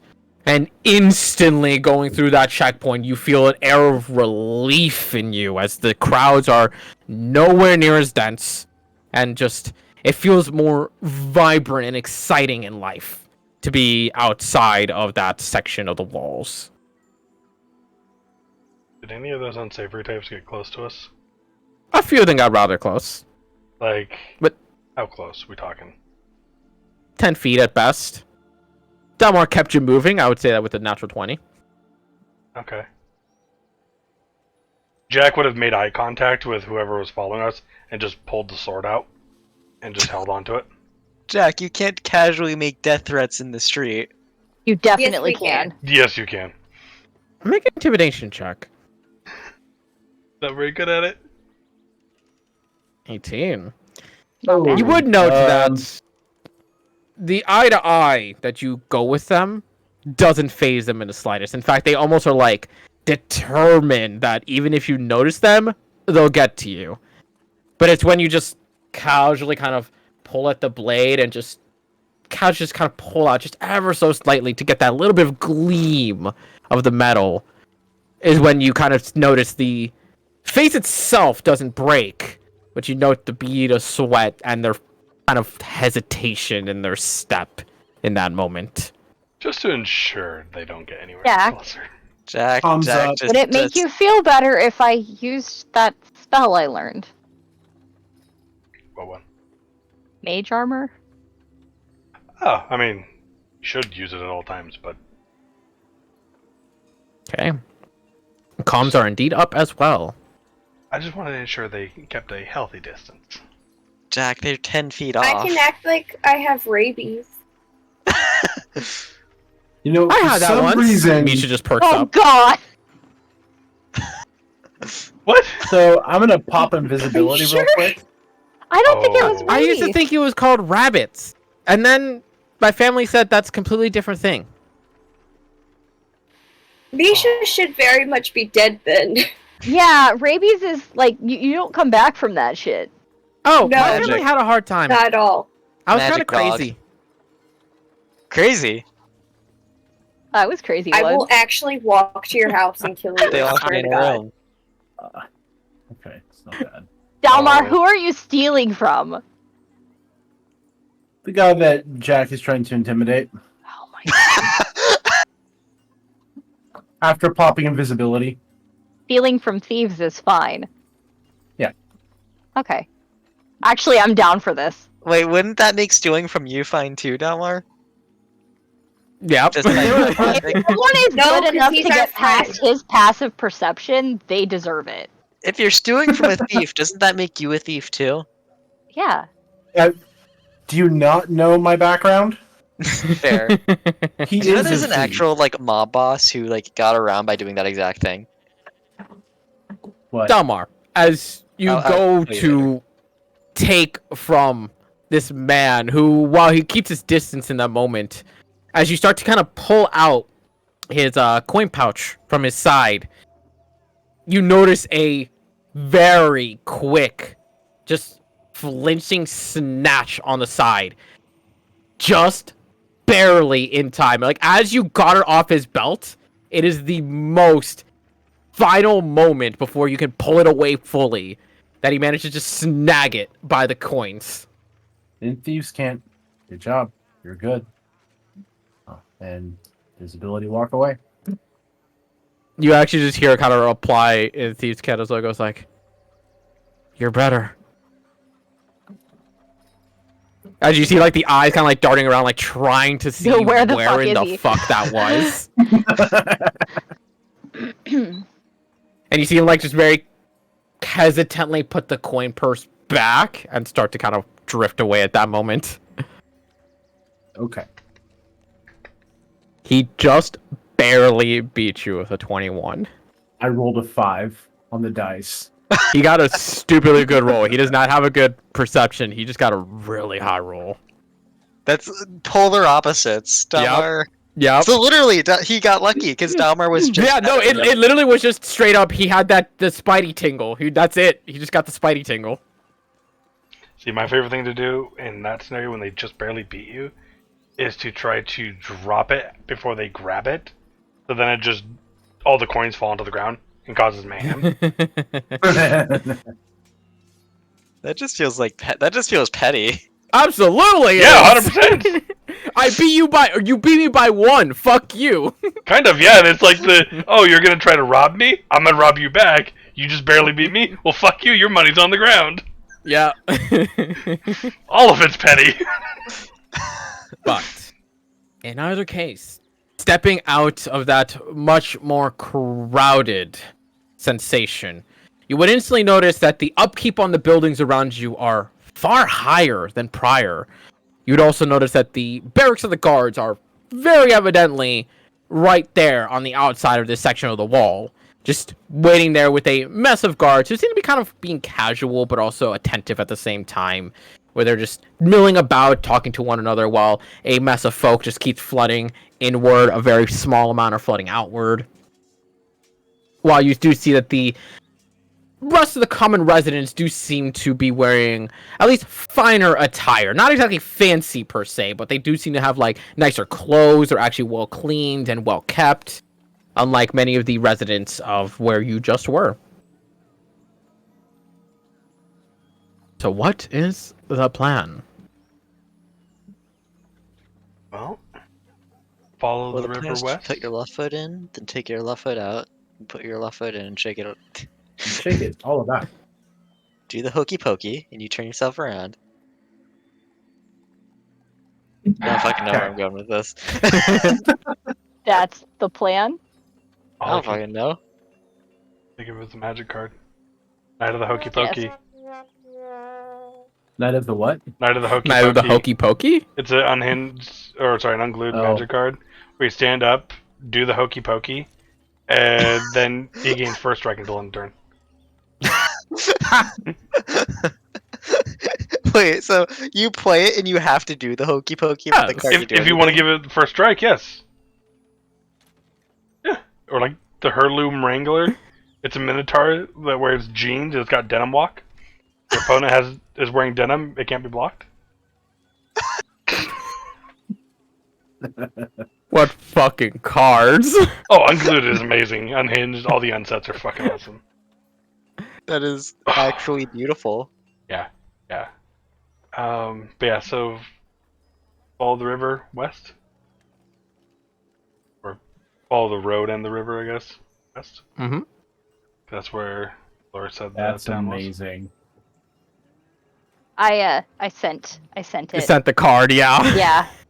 Fucking ridiculous. was. Oh yeah. So are we walking or are we? What's the plan for that? I mean, I don't think we have the money to buy horses, so well, we do, but we don't. I wouldn't mind walking. Yeah, because we're just gonna. We might end up teleporting more again, so we just lose the Sure. horses at that point in time. It is mid-afternoon at the moment, so just take note. How cold is it? Doesn't matter. During we the have a day, hut not that's too climate bad. Controlled. Yeah, during the day is not too bad, given that the sunlight does give a lot of coverage. When the night falls, though, especially around this time of the year when it is now officially autumn's shift, it is getting pretty bad.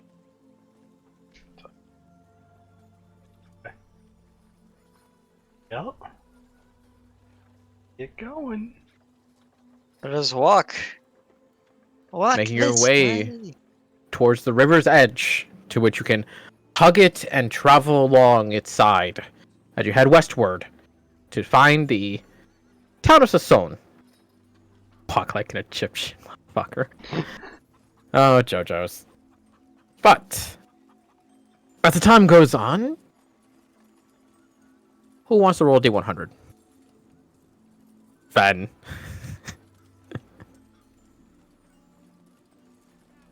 Oh. Oh. Okay. No, she rolled a D100, not one D100. Oh, you didn't do the 1D. Yeah. That would have been phenomenal, though, in the moment. Been No, phenomenal. it actually works. Oh, She did get it 100. does! it does. She It got fucking 100. Holy does! shit. She got Never the 100. mind. Don't listen to me. Yeah.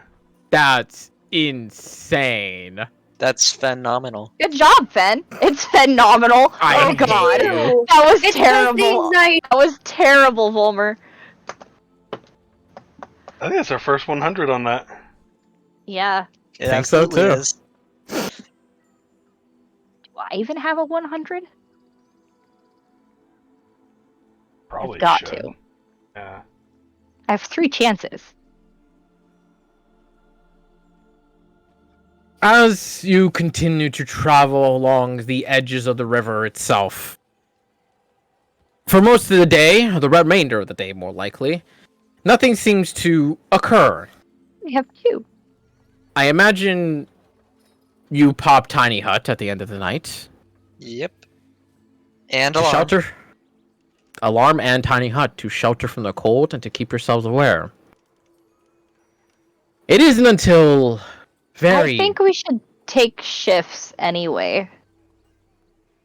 Absolutely. Yes, Fun? Before we go to bed and stuff, I would like to also discuss Frankie with Jack before I forget again, because I'm anxious. Okay. So as Volmer is setting up Tiny Hut and Alarm, I present Frankie. He's cracking inside, I think. Fix.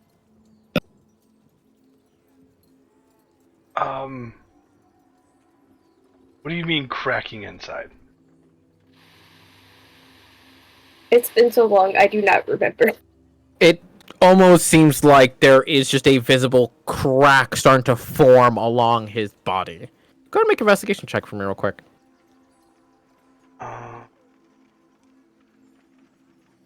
Not my strong suit anymore.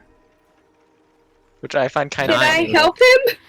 I find I'd it say funny so, which would that give him the towards advantage. Jack, we lost like all of his information on magic.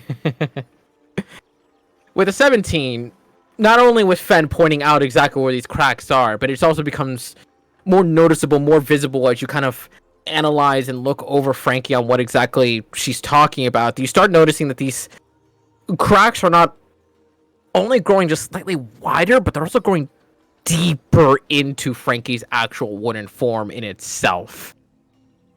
What is a slight bit strange, though, with that 17, is that you can't help but notice that inside of the crack itself, even though it's really hard to look inside with how just the proportionate size of Frankie is to them, you swear that you notice that that scale-like pattern that Frankie has now is within those cracks. Can anyone cast light on something for me? I can. I do not know that cantrip. I'm Okay. sorry. I'm gonna take whatever I have that has light on it and just get it as close as I can, almost like a flashlight, and just kind of look inside the cracks a little bit more. Does it seem like almost like flesh and scales underneath the wood? It seems strangely, and very much I say strangely, flesh and scale-like in detail. He's molting. My son is sunning! How Right, thick needs of a? unmute. How thick He's of a- becoming a real boy. kind of, Little yeah. Pinocchio. How thick of a layer of wood before it gets to scale? Oh. The instant that the crack, it's literally the crack itself has that lining. Okay. Huh. Well, I think he's fine. But, He's molting. he's becoming a real boy? Okay. Okay. Okay. Like, if I just lightly touch and kind of like... You Press can't it. really get your finger in because that's just how damn tiny that crack is. Okay, I didn't know if like there was a part sticking up at all, like it could just press against. Not really. It's literally cracking in his body. He's not splintering. His body is literally Yeah. like when you start to split wood. Yeah. I was almost thinking like scab-like and just, Mm-hmm. you know, where you get a little bit of an edge.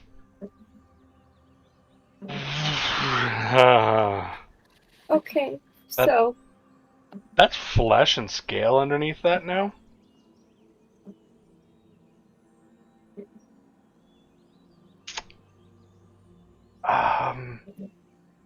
Now I'm kind of curious. Can you have him open his mouth then? Hey Frankie, can you open your mouth for me? You watch him just like part his mouth in a gaping maw, and you notice that the cracks are kind of splintering out from what would be the end of his throat, that they are like kind of spidering out. He does have a tongue. Oh. Is it a wooden tongue or a normal tongue? It is a wooden tongue. We are not FCGing this. Okay, just had to clarify. And I'm gonna kind of like. Oh, Ash hasn't gotten there yet. She hasn't gotten to that discussion yet. You're muted, but yeah. Look forward to that I discussion. know he wants to taste things, but whose tongue did he steal? Jesus Christ! It's a meme. It's a thing. It's Yeah. You'll get there. Oh no. I'm gonna stick the light closer, even if I have to put it slightly in his mouth, and just so I can get a better look. It very much seems to be the same identical visage of where you can see that the insides of those cracks, even if it's very hard to try and look through there, essentially with Frankie, you can almost feel a deviousness that he's just gonna chomp down at some point. You can see on the inside of the crack itself that there's that lining of scale and looks like fleshy like pattern. Okay. As I inspect, I'm gonna have my fingers ready to just kind of hold his mouth open when he does it, but like, not hurt him or anything. Like a dentist, like holding the. Kind of, like you have to like kind of pry your dog's mouth open to get something out of. I had to do that earlier. Yeah. The cat. Yeah, or cat. Okay. When did this start happening? ATK, when did it start happening? I don't remember. Couple weeks ago, you did not check Frankie, I believe, until halfway into your journey of the Frigid North. I'm a terrible mother. It happened a few weeks ago. Okay. So Good. he's molting. Did it happen before or after he ate that metal tree? If I recall correctly, it was just before. Okay. Well, that's... Oh my goodness. Okay. I have no clue. I don't know how Oh. this is possible. Delmar got an idea. Uh-oh. Long-term plans. Delmar wants to carve other Frankies. Not necessarily black dragons, but like he wants to make all of the metallics. Gonna make Frankie a girlfriend? Yes! Oh god. Her boyfriend, we don't judge. If we That's make... true. We don't. Hold up. If you make a bunch of dragons and put them in Frankie's horde, would He's gonna they get pissed. absorb some of his like energy like Frankie originally did? An army of mini Frankies. Yeah, kind of. I That's what I was want that. thinking. Because that's Also, how Frankie came to be. but Frankie's a black dragon. How would he react to hoarding chromatics? You need to make them like little toy trinkets, the toy trinket dragons that can move around and like do little things depending on which one they are. It could be like when you have a sibling and you don't like your sibling, but you have to deal with your sibling because it's your sibling. Stay strong for Mother Clarence. Okay. Anyway, so Dalmar's now ruminating on exactly how he would carve other dragons. And what do they look like again? Yeah. What did that one that we killed look like? Right. Okay. Well. Again, somehow Frankie's becoming a real dragon. Can I go show Astrid? I want to show Astrid. You can. And Easily enough. Feral. I love Feral. You're muted, Ash. As she chugs the rest of her... I don't even know what that is. Sorry. I said Ashrin's right there next to Jack. She Yeah, cast light I on imagine him. she's looked at. I like the idea that I'm that still gonna Fen. show you. Yeah, I was gonna say I like that Fen is like she knows Ashton's right. She's like, look. He's a real Yeah. boy. I don't know if that's fascinating or terrifying or both. He loves us, so it's okay. I think it's both.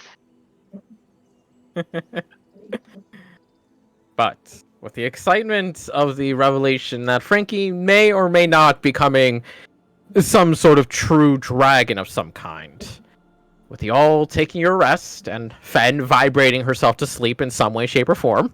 What? Did he borrow Jack's toy or something? No. Probably. Oh my. But it isn't until late in the night, upon the moon's cresting over the sky, and this very precise gleam shining upon the water beside you all in the river, that Fulmer, being awake before anyone else during the 4-hour period, you can't help but notice there is a noticeable glow coming from the water. Can I Like send this- Howard to investigate? Easily enough. Poor Howard. He dies. This time, if he dies, it's my fault, so I won't get mad at you. Make a guys. perception It's okay, check. I for Howard. bought you. I Your bought you fault. incense to say sorry.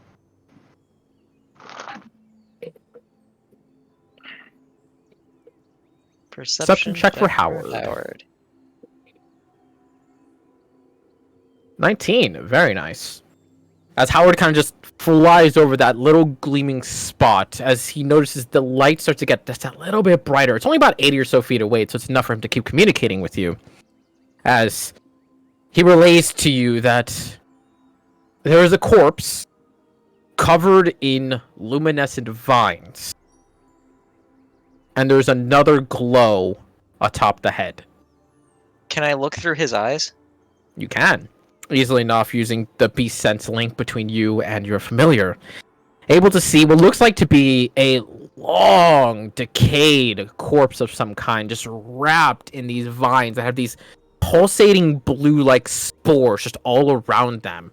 And as described before, there seems to be these little bits of metal that are all around it, except for the head, where there seems to be sitting in a completely unfeathered and unaged crown upon it.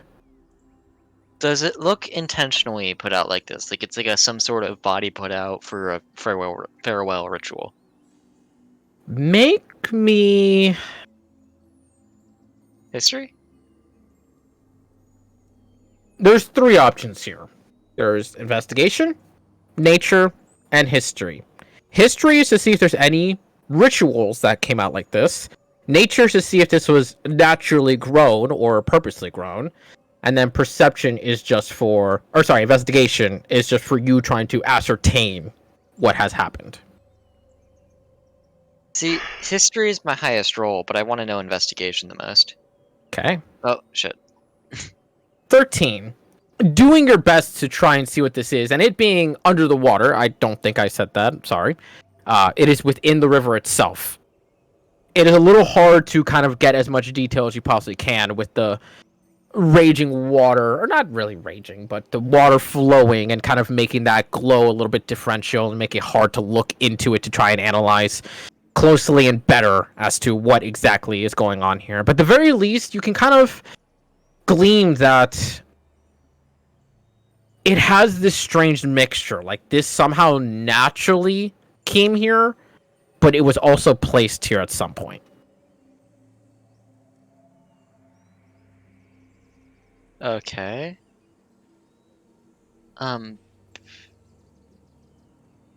Hey, Jack. Huh? Weird glowing corpse thing in the water. Howard spots it. Howard sees it. It's kind of fucking weird. Have you casted detect magic yet?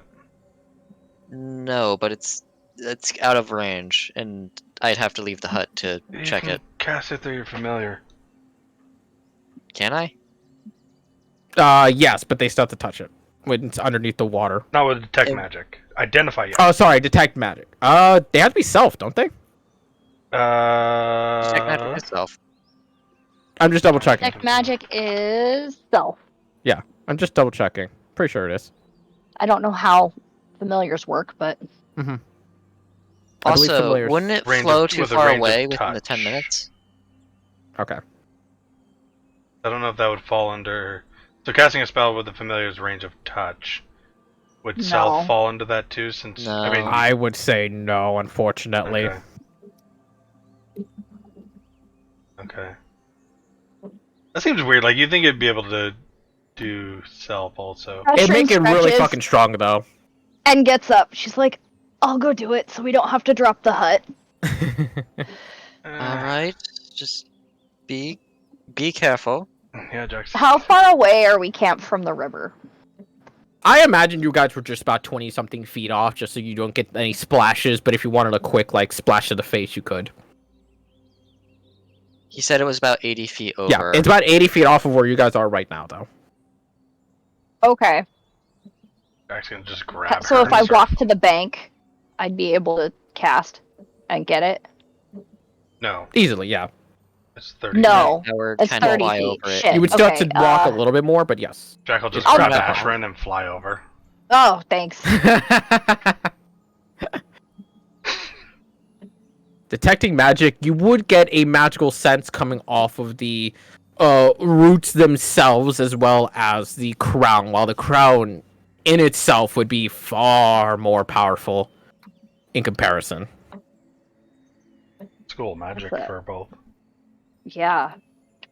Neither forget that contain a that's a school thing. of magic. Oh per se. God. That's always the scariest. Yeah. Okay. Do we take the crown with us? I'll go put you back at the. No, Sure. it's I could do something else. The crown can't weigh more than 5 pounds, right? Is it 5 or 10? Is it 5. the vines are magical too? Yeah, Yep, to some extent. it's 10 pounds. Oh, it's 10? I was thinking about getting the vines and the crown both. Maybe. Well- You want me to snatch some of the vines? See what happens. Okay. I use Mage Hand, and I reach down with the Mage Hand and grab some of the vines and pull. As your mage hand comes in contact with the vines, you instantly feel your mage hand get cut off, and you notice one of those little blue pustules kind of just a little bit bigger. On the vines? Did it just absorb the magic? I think it just absorbed my Mage Hand. Try for the crown. I Mage Hand again and use the Mage Hand to grab the crown. As you grab onto the crown itself, and you watch as it just slips off of the head. Almost instantly, you see those vines just grab onto the crown as well. They don't necessarily pull against your mage hand; they just snatch onto it. And I pull with the Mage Hand a little harder. Vines are keeping it. Oh, Curious. Just because I don't want to cut these vines. Are they like? They're in like the riverbed, right? Oh, more towards the middle of the river. More. Yeah, but like on the riverbed itself. Yes. Yes. Yeah, yes. yeah. Okay. Wait, so. Her hand's on the crown but not dissipated, or? The mhm. mage hand is on the crown, not dissipated. Then can't you use that to guide it to the shore since it's flowing with the water? The vines have it grabbed.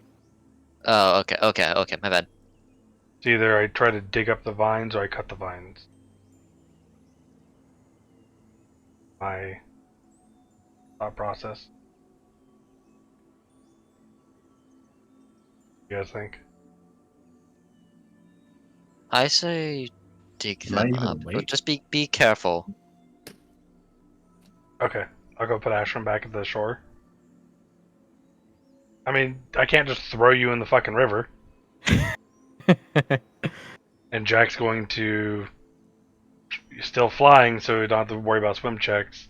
Mm-hmm. fly underneath the water, and try to kind of like take his sword and dig out around one of the base of one of the roots or vines. Just see if he can find like an end to it. As you start to kind of like dig around the body, holding your breath the entire time, as you do have to kind of like get a little bit underneath the water. It is a semi-deep. It's about 6 feet deep, so you need to kind of lean just a little bit. Necklace of Adaptation. Did not know you still had that attuned. Perfectly fine. Yeah. As you dig around and do what you can, you start to notice that there are no necessarily roots to the vine itself. As you start kind of digging around and trying to see where exactly is the center of this clump of greenery, you start to notice that it gets a little bit thicker beneath and towards the center of where the rib cage would be. Can I inspect the rib cage and see if there's something inside there? Make perception check. Justice is blind. Oh, not bad. 16. Looking as close as possibly can, avoiding touching the vines and whatnot, and trying to get a good look under the water, with it being a little bit more still, a little more easier to see, and with the moonlight not giving the best of light, but still giving some light enough. You are able to look inside of the ribcage, and there's almost this strange looking root core of some kind, where the heart would normally be. And you swear that even though it's very slow and very weak, you just notice it just...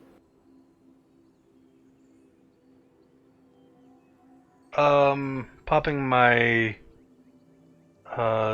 divine sense.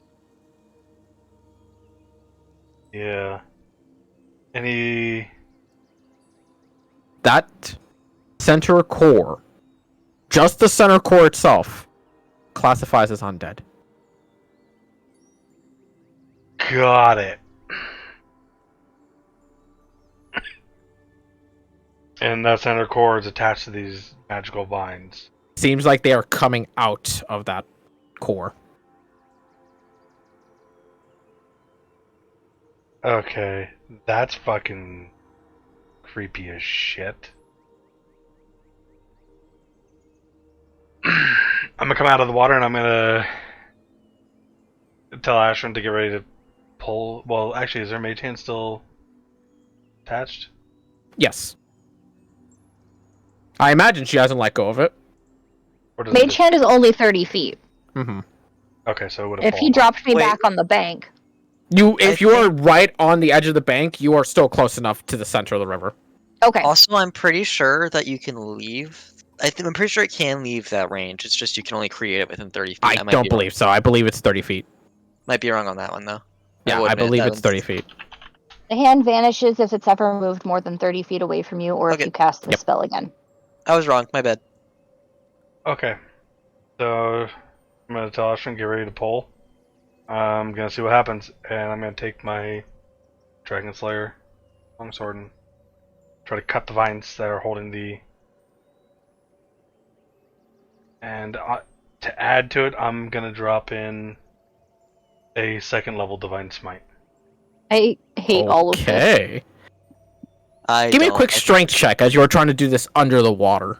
No, I'm flying out of the water, and I'm trying to cut the ones that are directly attached. Wait, did the crowd ever make it out of the water? No. Oh, okay, I thought it made it It out made of the it water. about 2 inches, and the vines Okay. grabbed onto it. Strength check.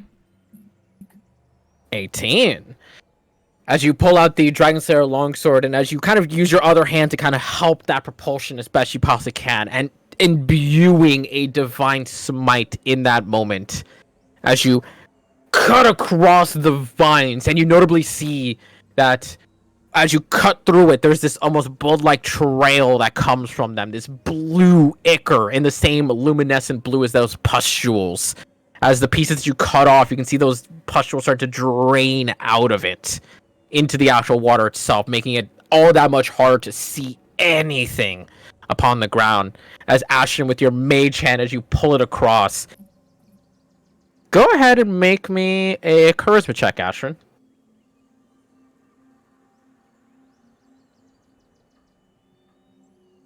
More than enough. As you instantly pull the crown away as Jack, you visibly watch as from the two cut from where it already grabbed before, just instantly jutting out, trying to grab onto the crown again.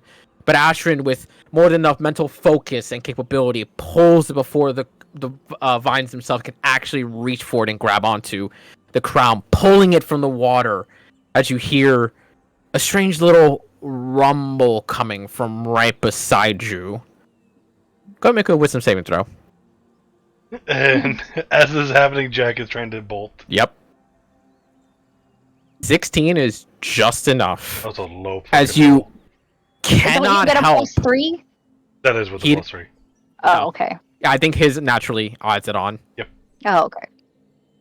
As you hear this unfettered, unrestrained cry of agony and pain, what sounds like to be a man amidst a war-torn battle, screaming his final battle cry as he rides onto death, just ringing in your head and your ears before you skyrocket out, not letting that pierce into you any further than it already has. And with a quick glance down, you can see that the blue pustules start to just pop off as visibly, as best as you can tell, the vines start to just wither out and die. He's popping off.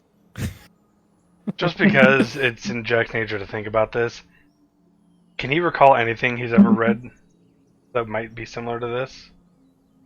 History check. That's because I have to. Nope. Nope. I love how every time I ask for a history check, it's always like 5 Bad. and lower.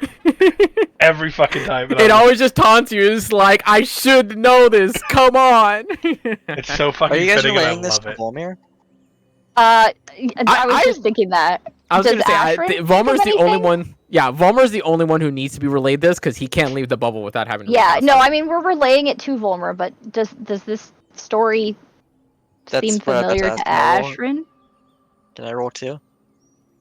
Sure, make history checks. Yeah, I was gonna say, Volmer, you probably could have just watched through Howard. Yeah, that's actually a fair Oh, yeah. point. Anyways. Even with the 15, nothing that you're aware of, Ashrin.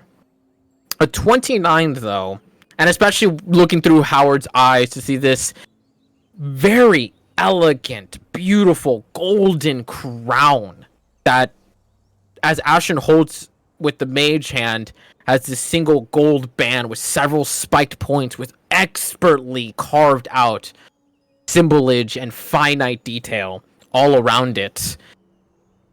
Thinking back on this, the only location you can think of with a 29, which obviously is a very, very good roll, is a king in the long distance past, known for touting himself as the perfect ruler, as any such king would do so, and yet he seemed to always have the capability to back it up.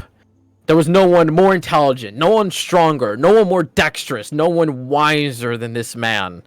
He led his armies to battle, and he led them to his death. However, it was never known as to what became of him. Almost like a ghost in a story. He came, and he left. A body never to be found, a war unfinished, and his kingdom left to ruin, for he made himself the figure piece of that entire kingdom. And with him going missing, the whole thing came crumbling down overnight. God, I wanted to make a joke so bad, but I'm gonna relay the story. I'm gonna do a Divine Sense one more time. Just to see if the undead's still there. Does not ping your radar anymore. Before any of us touch this crown, Volmer, you wanna identify it? Oh, I'm way ahead of you. I want to. Identify As it, then you- identify it with your both. Okay. Yeah, As I'm gonna you- do both. Bring it to Volmer to cast Identify upon it. It is the Crown of Perfect Self. While wearing this crown, you are surrounded by a faint aura of brilliance, increasing your charisma score by 2. In addition, if your strength score is higher than your intelligence score, then they are now equal, and vice versa. If your dexterity score is higher than your wisdom score, it is now equal, and vice versa. You also gain 2 legendary resistance per day, as well as a singular perfect resistance and true self. Where's the butt? There's no but. There is no but. It's just The butt comes when you attune to it. Oh, that's also true. While you're attuned to it, it cannot be unwillingly torn from your head.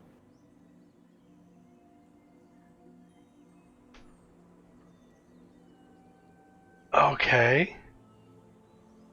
so. Who do we even give this to here? Do the fucking orb one. Yeah. Yeah, I'm gonna do the orb too. Okay. The orb tells a short story over the crown itself. A crown crafted for the king of Lemanos, prosperous and perfect in every which way and form. The king was never afraid of a challenge and always arose with his golden crown to shine upon the daylight. His history is long lost to those who only remember it.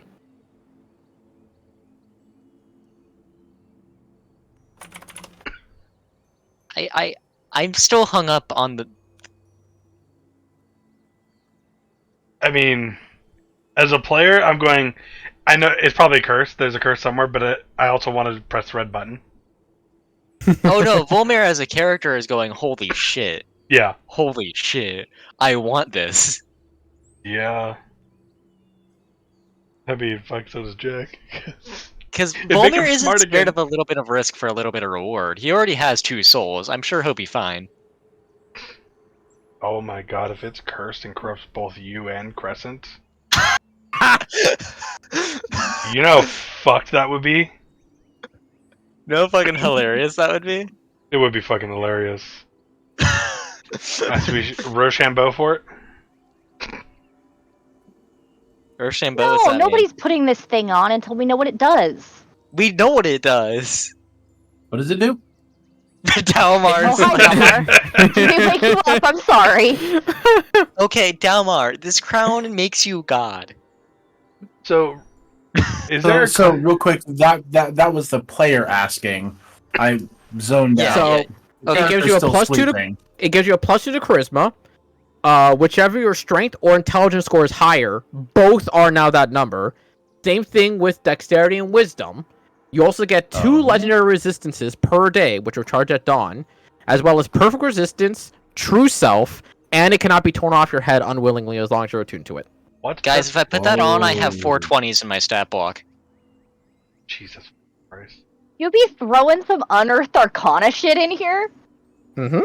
Guys, So if I put that dexterity on, and I'm just wisdom. restating this because I can't. This is insane. I'll have 20 strength, 20 dex, 20 int, and 20 wisdom. So it equalizes dex and wisdom, whichever is highest, both to Mhm. the highest stat. Strength and what one? Intelligence. Huh. That would give me a 14 strength and a 20 wisdom. And Does this bump your and that would- charisma up past the 20 maximum? It does not. Ah, fuck. Alright. it would bump me up to 7. It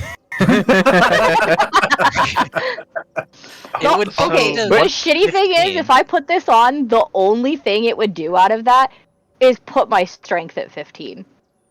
It put my intelligence to 15, but it also upped my charisma, which ups everyone's saves. Like how no one's pointing out that Fen would also be cracked as fuck with this. Yeah. Yeah. I'm looking at stuff. Okay, so what do the last 2 things do? Perfect resistance is whenever you use a legendary resistance, you prevent any damage that you would take until the start of your next turn. Jesus. And true self means that your maximum hit points cannot be reduced by any means that even are magical effects. So if you are to be polymorphed into a rat, you will be a rat with 152 hit points. Okay, so this either has to go to me or Fen. You have a cool sword. That fucking max HP thing would be. I mean, it wouldn't be the Jack. first cursed item we've let Fen play with. Exactly, there's that too. Which, by the way, it does allow you to get more hit points. So if you become a blue whale with like 180 hit points, you do get the 180. It just, if you go something lower, it will not reduce you. Jack has a 170 hit point rat. Mm-hmm.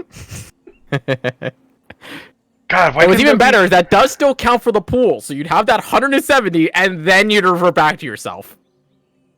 Oh, Mm-hmm. Yeah. fucking hell. Yeah, that's not your HP. That is still the pool of the polymorph. Hey, Oh god, wild druid with this fucking thing. Yeah. I'm gonna turn into Yeah, a tiger. honestly, I might say give it to Varel if Varel was here. Yeah. Veryl's not here, and they weren't here last time. Varel just And also, Varel they isn't forget here about enough. it, Yeah, Varel isn't here enough to get neat magic items like that. Well, and they wouldn't use it. shall we postpone for a week and discuss? That is a thing you can That do. works. Yeah. Table the As- discussion for later. This since is a it's discussion dinner to be time and I had need to go upon feed my kids. discovering this Crown of Perfect Self, and of course I will create this magic item for whoever the hell gets to claim this. The only thing I think is that I don't know if I can make it work like automatically with like the intelligence, strength to intelligence thing, so that one obviously will have to be more of a manual change, but even then, whoever gets this is gonna have some fun. Oh. But with that being said, resting along the river just a couple of hours out of Slaloof, resting for the night and having come across a very, very special item. We'll pick up next week to see who claims this coveted crown and just what may be the catch with it in the future.